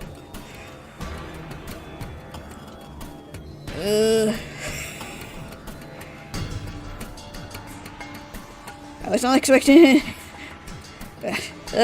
my brain is racking itself around what the fuck I'm seeing, but...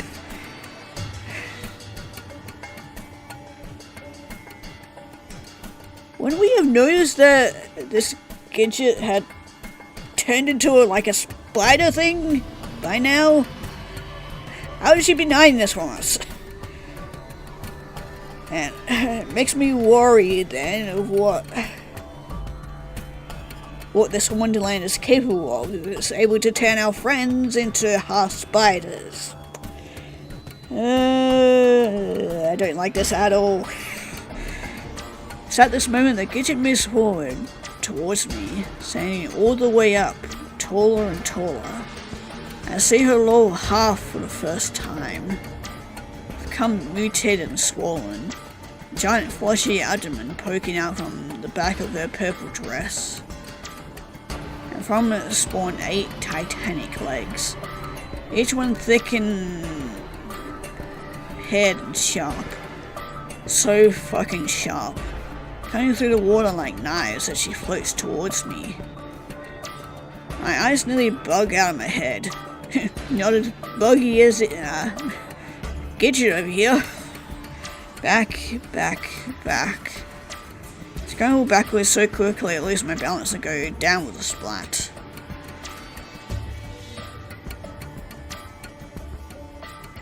Backside throws from the impact.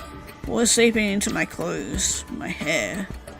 But still, I can't pull my eyes away from the abomination monopolizing my vision. Gidget lips curl into a bone-chilling half-moon. I'll have so many children soon, once they all hatch. That's why we haven't seen them yet, because they haven't hatched yet. Wasn't sure it would work, you know, since I created them and all, the dolls. But they did, Iggy. I see her tears glistening through the yellow glow of her eyes. Once I laid one, I couldn't get enough. I wanted more. A whole family. My family. That's the power of this place. Power to make your dreams come true. Gidget. I barely found my voice, my breath trembling on my lips.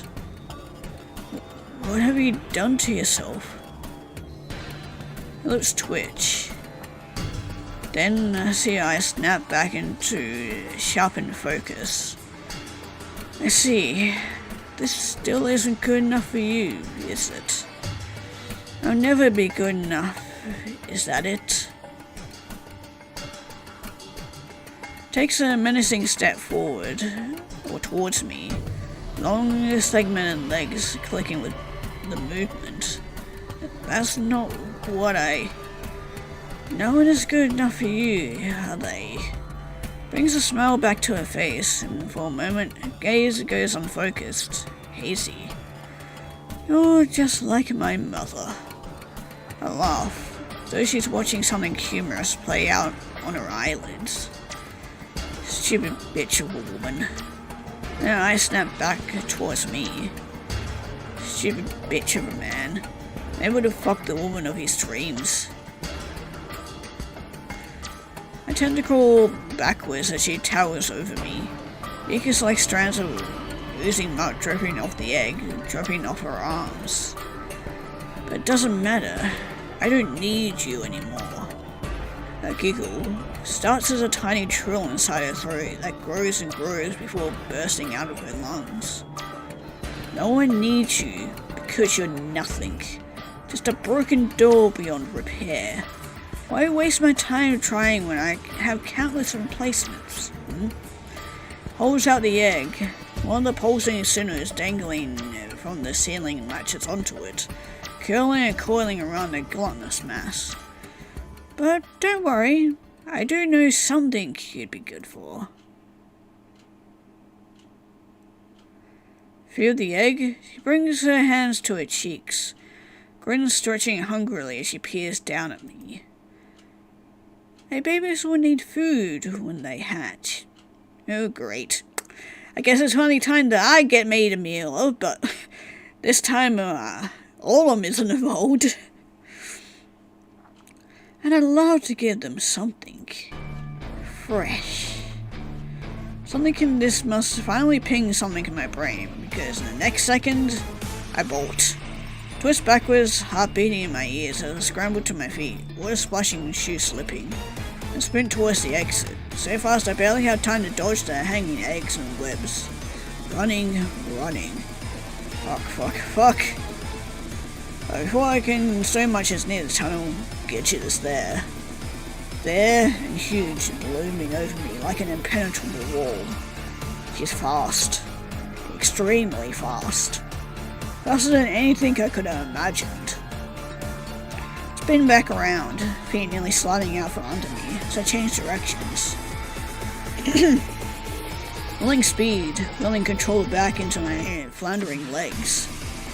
Where are you going, Iggy? Her voice sings behind me. Wouldn't you like to see them when they hatch?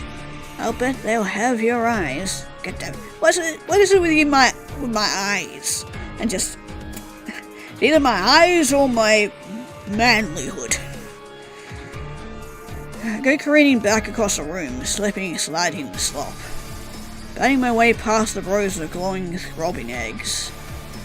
Has to be another way. Has to be something. Hi Gidget, bye Gidget. But Gidget is already in front of me again, like a cat in the night.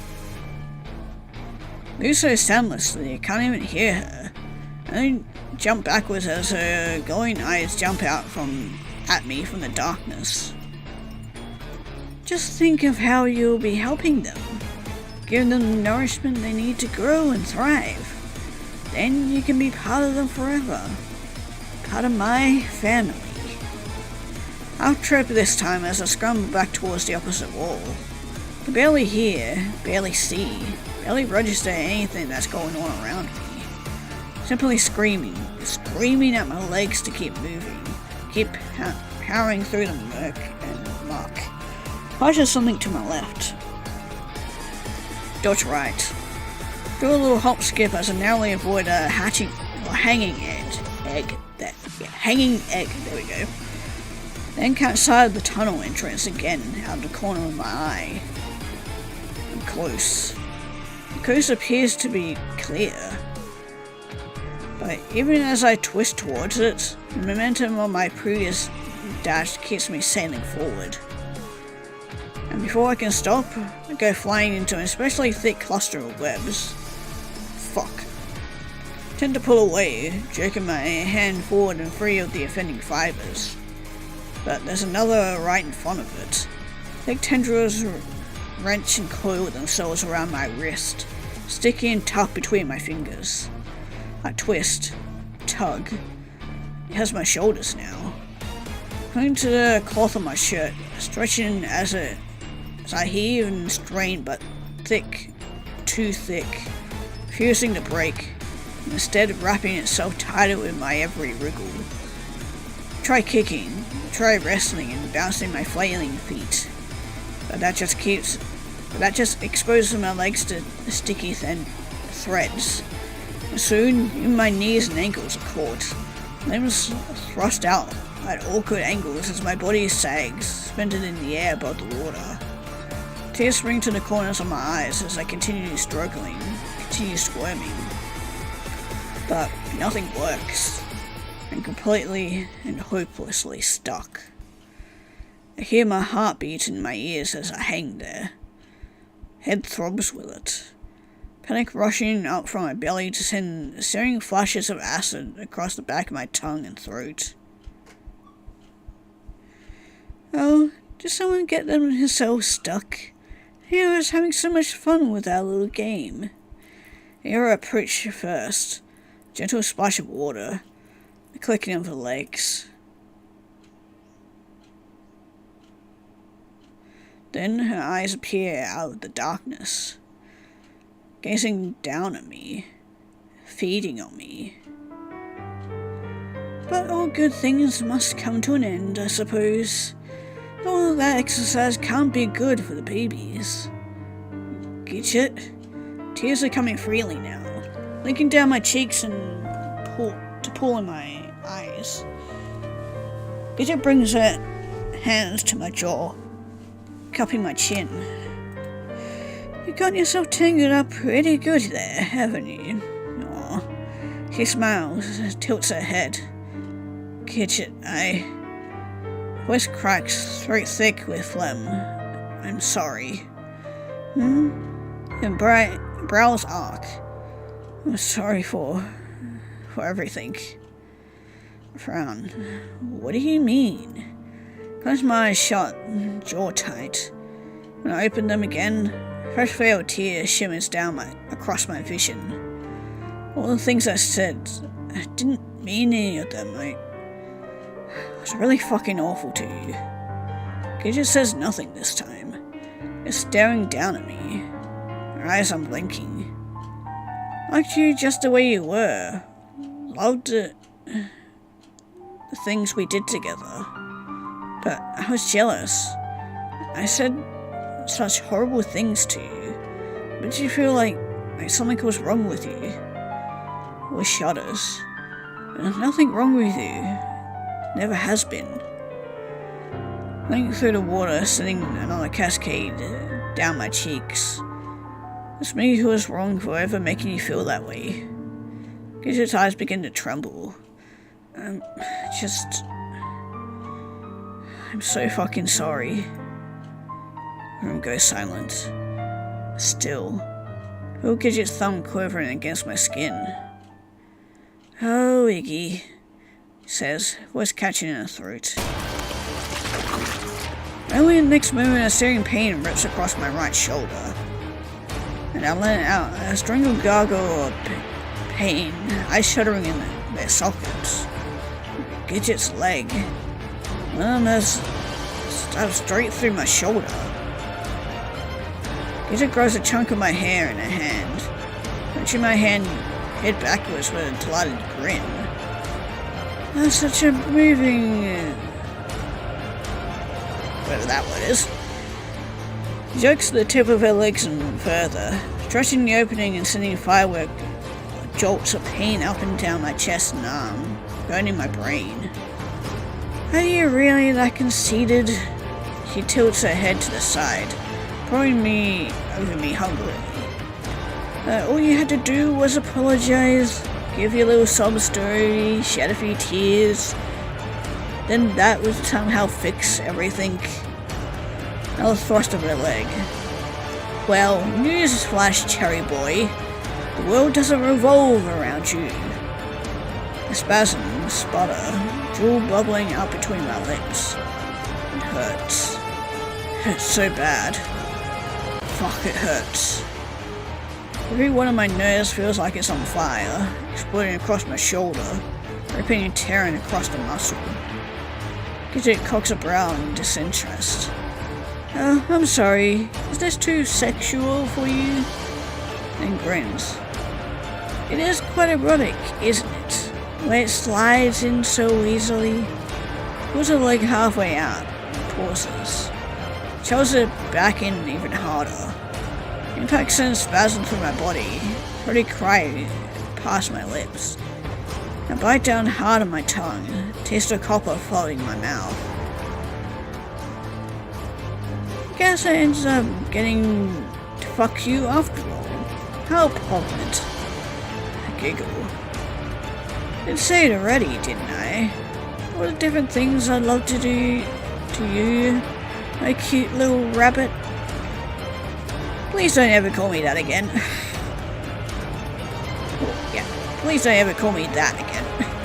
Grinding a leg into the new hole, rushing it back and forth, sending mottled spatters of blood up and onto my neck, my chin, my cheek. Vision is starting to go hazy, fading in and out. Consciousness like a ticking pendulum. But no, tonight isn't just for you anymore. Leans down, lips against my neck, smiling. Tonight, every night from now on, is just for me. Lips part and I feel her teeth on my skin, pointed and sharp. Pinpricks of pain as they press into my throat. Mistress. Gidget pulls away with a jerk, eyes going wide. Who is this? I didn't think any of the Iggies could talk. I see Gidget visibly twitch. Oh, Cecil! You exist in this arc. Oh, hell yeah. I thought you would only show up in the last arc. Cecil, she finally hisses. Cecil! And Genzo, hi! Wait. Hold on, was... Okay, so, because I thought... okay, so I'm assuming Cecil was the one locked up? Down there? Huh, why was Cecil locked up then? Huh, interesting. Indeed, it was a whatever that was, servant. Looking a bit worse for wear, for sure, but from the unkempt nest of his hair and the dingy state of his attire, but still sporting his pending scowl and air of unadulterated disdain. Next to him, Gunzo takes a step back in fright. color training from his face. Oh yeah, Genzo, meet the new Gidget. Gidget, you already know Genzo, so yeah. Yeah, I'm glad to see you guys. What the actual fuck is going on here? Gidget ignores him. I hear another hiss and yanking a leg out of my shoulder. Retracts her appendages, rears back. Why? Why is it whenever I finally find some peace, you're always there? Always there. Brings her hands to her head, fingers clenched in her hair. Once Cecil cocks a smile, brings her hand to his chest with a sardonic flick. Because I live to serve. This just sends Gidget into an even greater rage.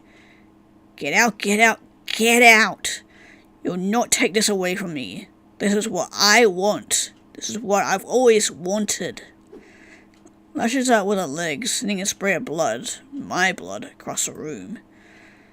A thin line of it splashes Cecil's cheek. Lances down in it with a wince. Interesting. I don't remember anything about hatching a nest full of arachnid infants from your list of childhood dreams.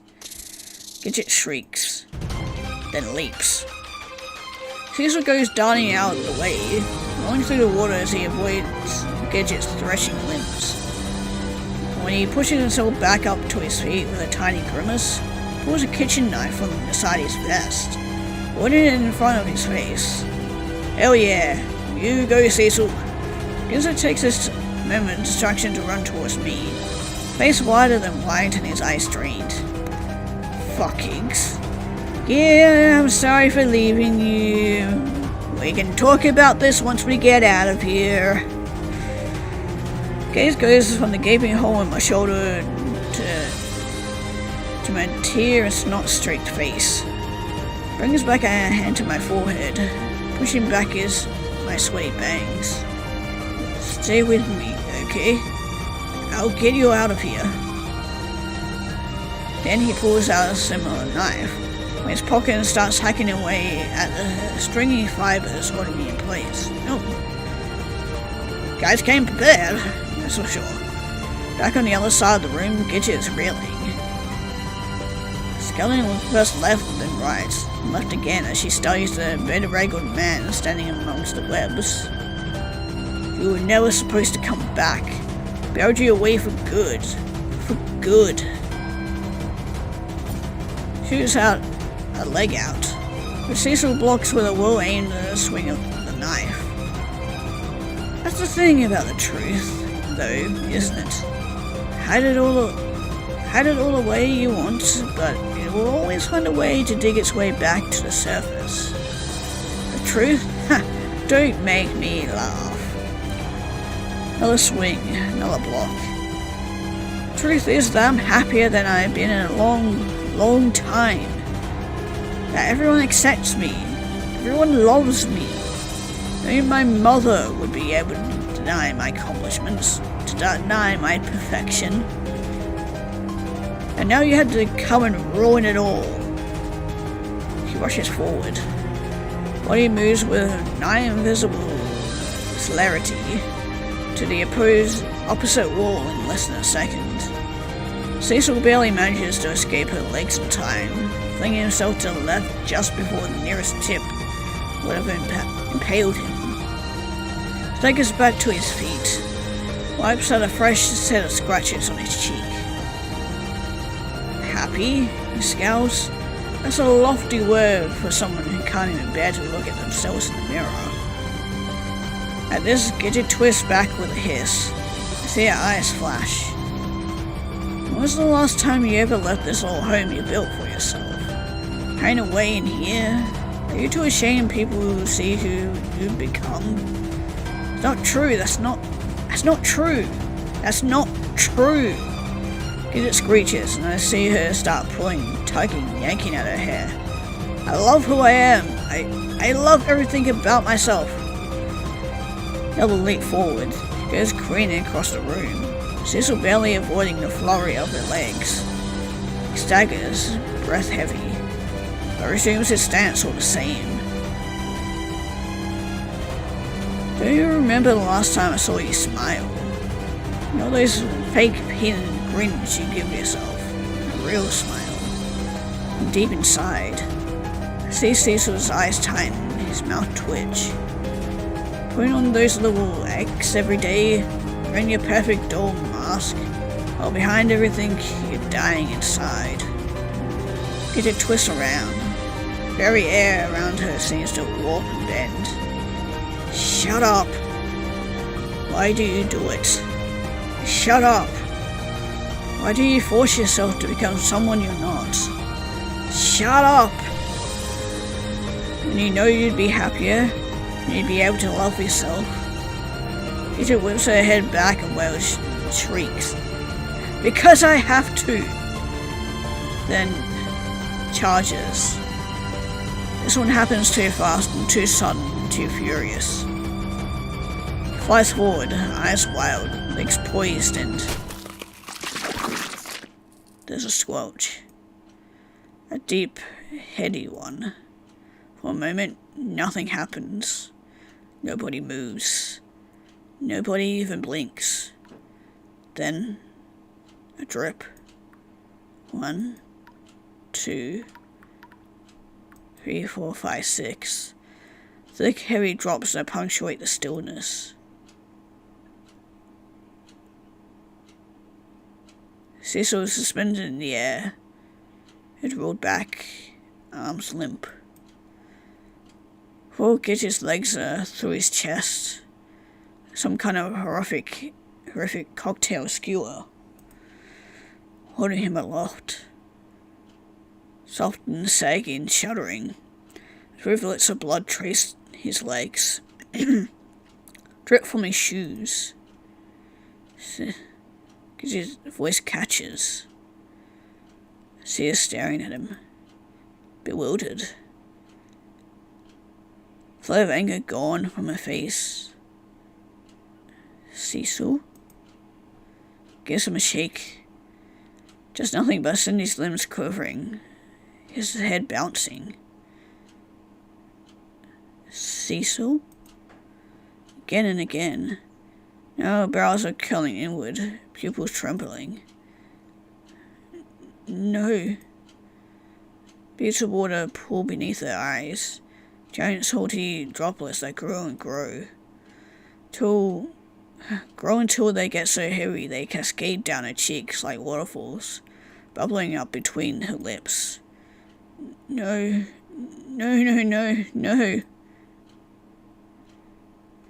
Pulls him towards her. Takes him into her arms. Looks at him a moment. Then clutches him to her chest with a wail. It's a wail unlike anything I've ever heard. Biting at my chest, I started crescendoing tremolo that stills the very air from my lungs, joy from my heart. She wails and she wails and she wails. Wails as though a part of her has died. As though a piece of her heart has clawed in too. She wails, she begins to change. Can't even quite describe it. Shrinking, almost. First, her legs. Shriveling up one at a time before simply falling off like desiccated stalks crumpling to the ground. And her body, that distended abdomen, deflating like a balloon. Wrinkled skin caving in on itself as her upper half sinks towards the ground. Lower and lower, her skirt billows out around her, blowing out around her. Suddenly top of the water like a cloud, purple and shuddering as it descends to the ground. From the cracked bits of parched skin, her own real legs poke through, curled beneath her, sheltered by the torn flaps of her dress. It's Gidget. Our Gidget. One we thought we lost. Sobbing, shaking, gripping Cecil to her chest. Desperately tight. So tight I could swear for a moment they became one. I wonder, was Cecil maybe? Was he like Gidget's subconscious or something? The one that wanted her to become the real her, to love that side of her, maybe? Guess I can only watch. What she see kneels in that stagnant murky water and wails. Cecil's frame hanging limp in her arms.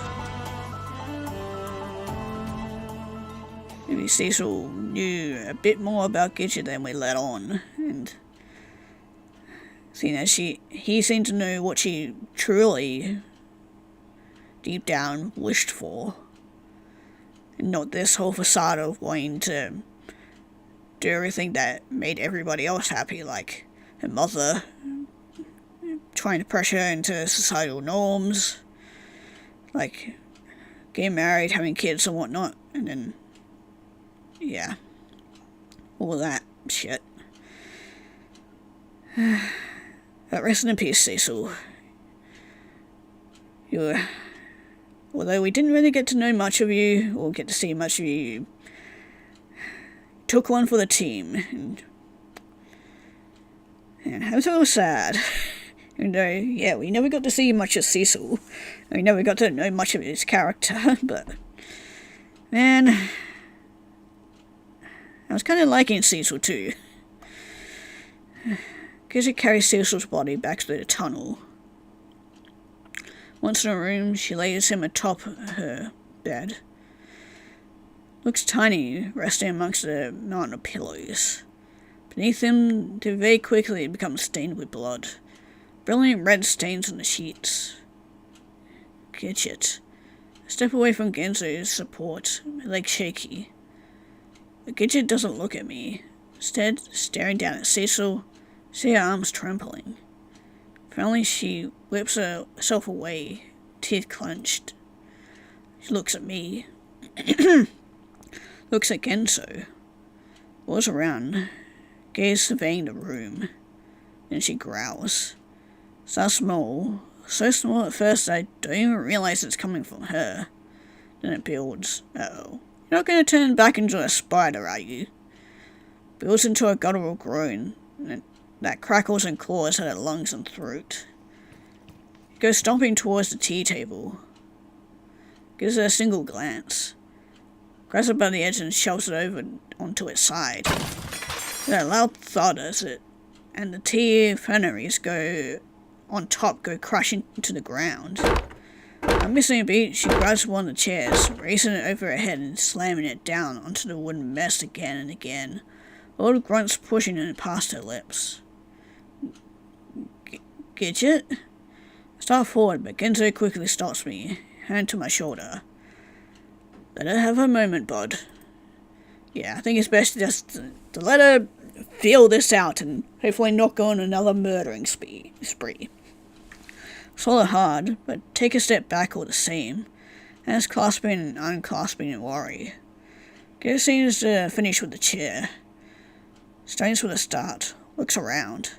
Goes stomping towards the chest of drawers. Letting out a barely restrained roar, she yanks it away from the wall. Slams onto the ground. Drawers half open and spilling clothes and gold-tinted accessories out across the floor. Now to her armory. Flings open the door, grabs fistful of clothes, fine laces and dresses and blouses, and ripping them from their hangers, throwing them to her feet, tearing at the fabric. Pauses there a moment, just standing amongst the chaos of the clothes. Fists are clenched so hard I can see her arms quivering. Then she takes off again. I'm not even sure she knows where she's going this time. But mid-tirade, she spots the mirror on the wall. stops, looks at herself, then face crumbles in on itself. Fresh wave of tears forms a deluge across her cheeks. She brings her hands to her forehead, palms slapping against the skin. She spins with a sudden whirl, makes a beeline towards the desk, runs through the drawers, and emerges with a pair of scissors and marches towards the mirror. She stands there, staring. In the guttural cry of desperation, eyes going sharp, and starts to cut. It's patchy and jerky and erratic. Oh, thank God. She's cutting her hair, not cutting off her body parts. Okay, we're good. I thought for a moment she was going to start harming herself, and oh God, okay. Been playing this game for too long to start thinking the worst scenario possible. That's not okay. You're just cutting your hair. Good on you. 1 chunk. 2. Clenches her fingers around one clump after another and chops giant swaths of it that float to the floor. More and more, till a golden pile is formed at her feet. All that hair, all those cloying honey tangles, nothing more than a nest of cruel memories finally released. She doesn't stop until it's above her shoulders, toss of it sticking out humorously in unkempt cowlicks. That doesn't seem to be enough, because then she starts in her dress, yanking and tearing at the bow and lace, snipping away great gritty gulpfuls of her skirt, ripping the fabric between her fingers. Gidget? She stops, her hands trembling. Oh, poor Gidget. Then turns to me, water quivering on her eyes. She sniffs, drops her gaze, and lets the scissors fall to the ground.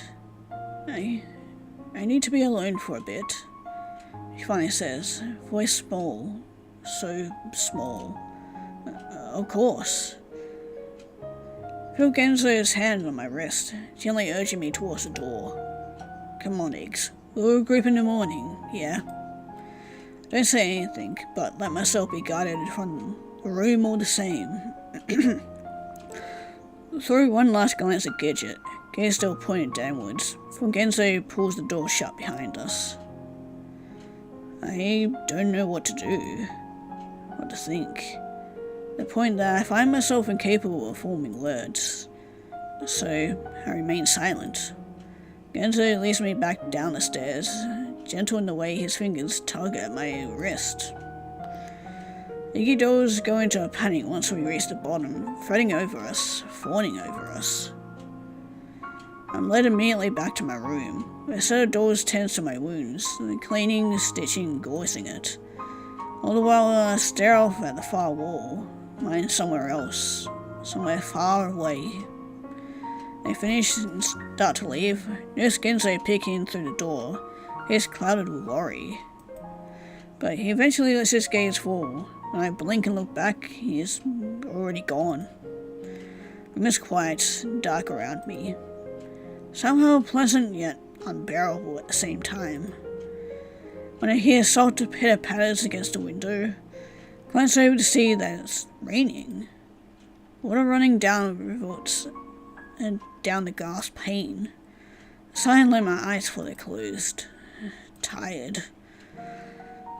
I'm unbelievably tired. Doesn't take long before I drift off to sleep. And I think we all need a good, long nap after that. Oh, man.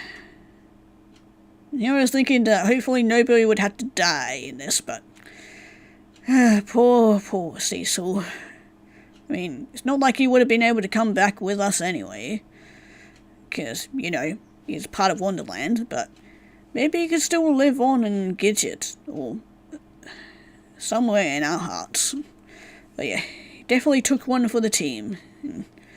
We definitely owe Cecil one big time. Morning comes swiftly, and with it, a bone-deep ache that wrinkles my entire... or racks. Wrinkles? It's not even close to that word. Racks my entire frame. Once as I sit up, hand to my shoulder as I gingerly nurse this stiff gauze. Then it's to the bathroom so I can survey the damage. I look awful. Eyes dark, face grey, hair a messy snarl. But there's not much I can do about it. So instead, I simply do my business before wandering out into the hallway. It's empty. When I glance to my left, I see the door to Genzo's room already open. The room itself vacant. I chew on the inside of my cheek, just staring at it for a moment, and start down the hall. Oh, nice to see you're in a good mood, Genzo. Genzo's in the hall entry, engaged in an animated one-sided conversation with a group of hickeys. Genzo, what are you doing? He turns at my arrival, eyes widening at first and softening in relief. Eggs! He's to my side immediately, hand to my good shoulder and eyes poring over the state of my face, my injury, my slouched stance. You okay? Better than I've been, and hey, I'm alive, so... Part my lips, feel the buzz of words in the back of my throat. Those guys fixed you up pretty good, yeah? Thank God, you know. Because fuck, you didn't look about ready to give up the ghost last night. Didn't sleep a fucking wink. All I could think about was getting some terrifying bone-eating infection, dying in the middle of the night. Wouldn't that be the shitter? Am I right, or am I right? Good to see Genzo is back to his normal self. And catching up with your little four-eyed bugaboos over here, though.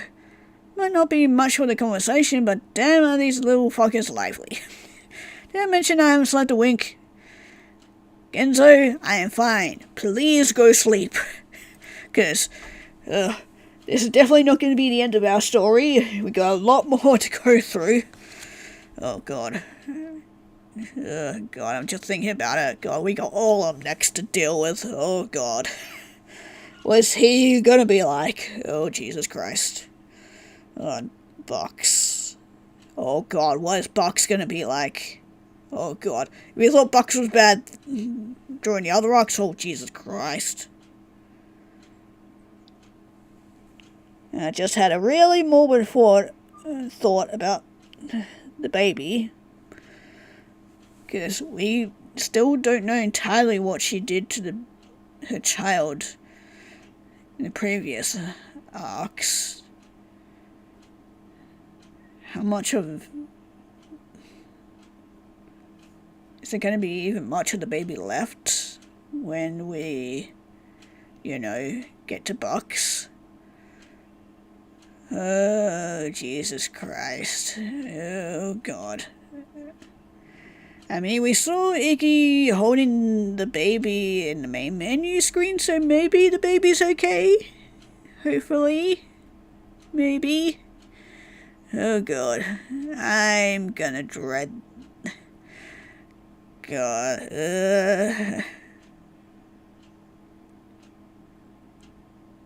I'm not looking forward to the rest of this then. Now that I'm having those morbid thoughts of that. Genzo. Anything? Breakfast, coffee, morphine injection, a strong manly arms to hold and protect you and make all the bad thoughts go away. I mean, wouldn't mind that last one, but I think you need to go to sleep. Please, for the love of all that's holy.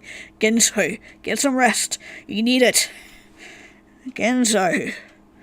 Genzo winces. Looks away. See a touch of pink on his cheeks.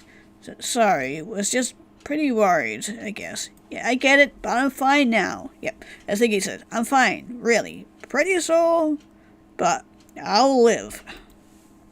I'll glance towards the gaggle Iggy's. Ginzo had been gabbing with earlier to catch them looking at us. Jerk away and turn away with a start. Still very much like the real Iggy. Any sign of Gidget? Ginzo shakes his head, brings a hand up to scratch beneath his cap. Not that I've seen. A few of the con tops have already been up there. Busy little broad beans that they are. Eyes go distinctly back to the stairs, even as my mind attempts to keep from replaying the events from last night. No, too soon. Need to keep my head clear. There's still too much that we need to do here. Letting myself succumb to the rapid-fire series of trauma-inducing assaults on my body and psyche that this season's of his version of our Wonderland has inflicted upon me will only send me running back to my room with the door locked tight. I'll face it later. Should figure out what to do next. Damn, you move fast. I just would rather not be here any longer than we have to. Can't blame you for that. The second we're here is another opportunity for this place to fuck us up. He emphasizes each word with an emphatic poke of his finger against his palm. I cringed, bringing a finger to my chin and thought. It's obvious where we're supposed to go next, yep, which is Orlem, and God, I'm gonna dread this next one. If Wonderland was able to turn Gidget into part spider, God, what has it done to poor Orlem? Only because it's been where we go next every single time we go into this goddamn plunge in purgatory. But also because by the time we reach that cabin, we'll all need to be there. Yeah. Don't know how I knows this. I just know. A important decision needs to be made there. Before we can move on. Before I can move on. Promise me that no matter what happens, make your own decision, yeah? For yourself. Not for anyone else. Not sure why those words spring back into my head. Thought sends a nervous trill up and down my spine, stirring my bowels. I shake my head to ward them off. I guess we need to cross the lake then. I say, gaze going towards the door. We can't. Hi, Gidget. Some voice nearly sends my heart into my throat. I spin around, fingers curled into anxiety-taut claws. Oh, hi. Lake turned into acid. No boats can get across. Whoa, okay, what the fuck? Oh, wait, yeah, God. Because I haven't played this in a while, I almost forgot. Last time we tried to go across. Yeah, right, because we saw part of it in the last arc when we tried to cross the river before. And yeah, yeah, that ended up horribly wrong. Yeah, I almost forgot about that. So much has happened since then. It's Gidget. Only somehow in my heart, no, it's not the same Gidget as before. Something different about them. About the way they stand, the way they carry themselves. More confident. And quite handsome, too. I'm just going hot in spite of myself as I stand up just a little taller. Guess I look similarly affected next to me. Both of us just staring at them. What? Gidget averts their gaze, suddenly shy. Nothing, just run an awkward hand through my hair. Simply smile. Good to have you back. Good to have you looking like a snack in a suit. God damn it, Genzo. Genzo, I smack him on the shoulder, which elicits a wince. Gidget looks about ready to die from embarrassment. They cough into their hands, straighten their shoulders. Finally continue, and a slight crackle in their voice. Anyway, we'll need to go around. It's a bit of walk though. Damn, just what I needed. More nature treks or certain death. What about the rabbits? I have a feeling we'll run into more of them the closer we get to the castle. Yeah, I forgot about that. They're very hungry rabbits. Definitely don't need to be made another meal of, that's for sure. Don't worry, we can take them. Gidget gestures towards the Gago Iggies behind them. It's one with frosted salutes. One of them probably trips over his own feet and stumbles to the floor. Only natural. Blanche, that doesn't bode much confidence. I hope they come programmed with a rake attack.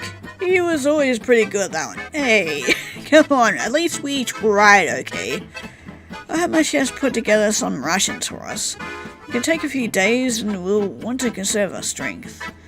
His gaze goes towards the far window, almost as though playing out a route, and the castle beyond in their mind. I haven't seen Olam since we got here, but he... paused. Wasn't in the best way. Yeah. I don't think any of us were in the best way when we woke up this morning. See them bite down on the lip with a wince. At any rate, who knows what we will find when we get there. Chill runs up my spine, one that sparkles at the base of my neck like anxious firecrackers. I press my lips together, feel it in my chest, tangled mesh of fear and dread. Visceral enough to send snaps up my arms and legs, squeeze my lungs like a vice, and I blink it away. We won't stop though, right? Hear myself say. As he flicks his gaze towards me with an inquisitive hum, and I continue. We won't leave till we find everyone. Till we fix this. Shoot a glance at Genzo, then at Gidget, eyes tight. No matter what happens, all of us, all 5 of us, going home. Together. 3 of us go silent. Just standing there, staring at each other. Then Gidget grunts, puts her hand out. Together, they simply say. Next to me, Genzo sighs, long and deep and just a little bit gravelly. Ah, fuck it. I'll make sure even he gets out of here. Oh god. Yeah, I'm guessing during this arc we're having everybody kind of realize something about themselves and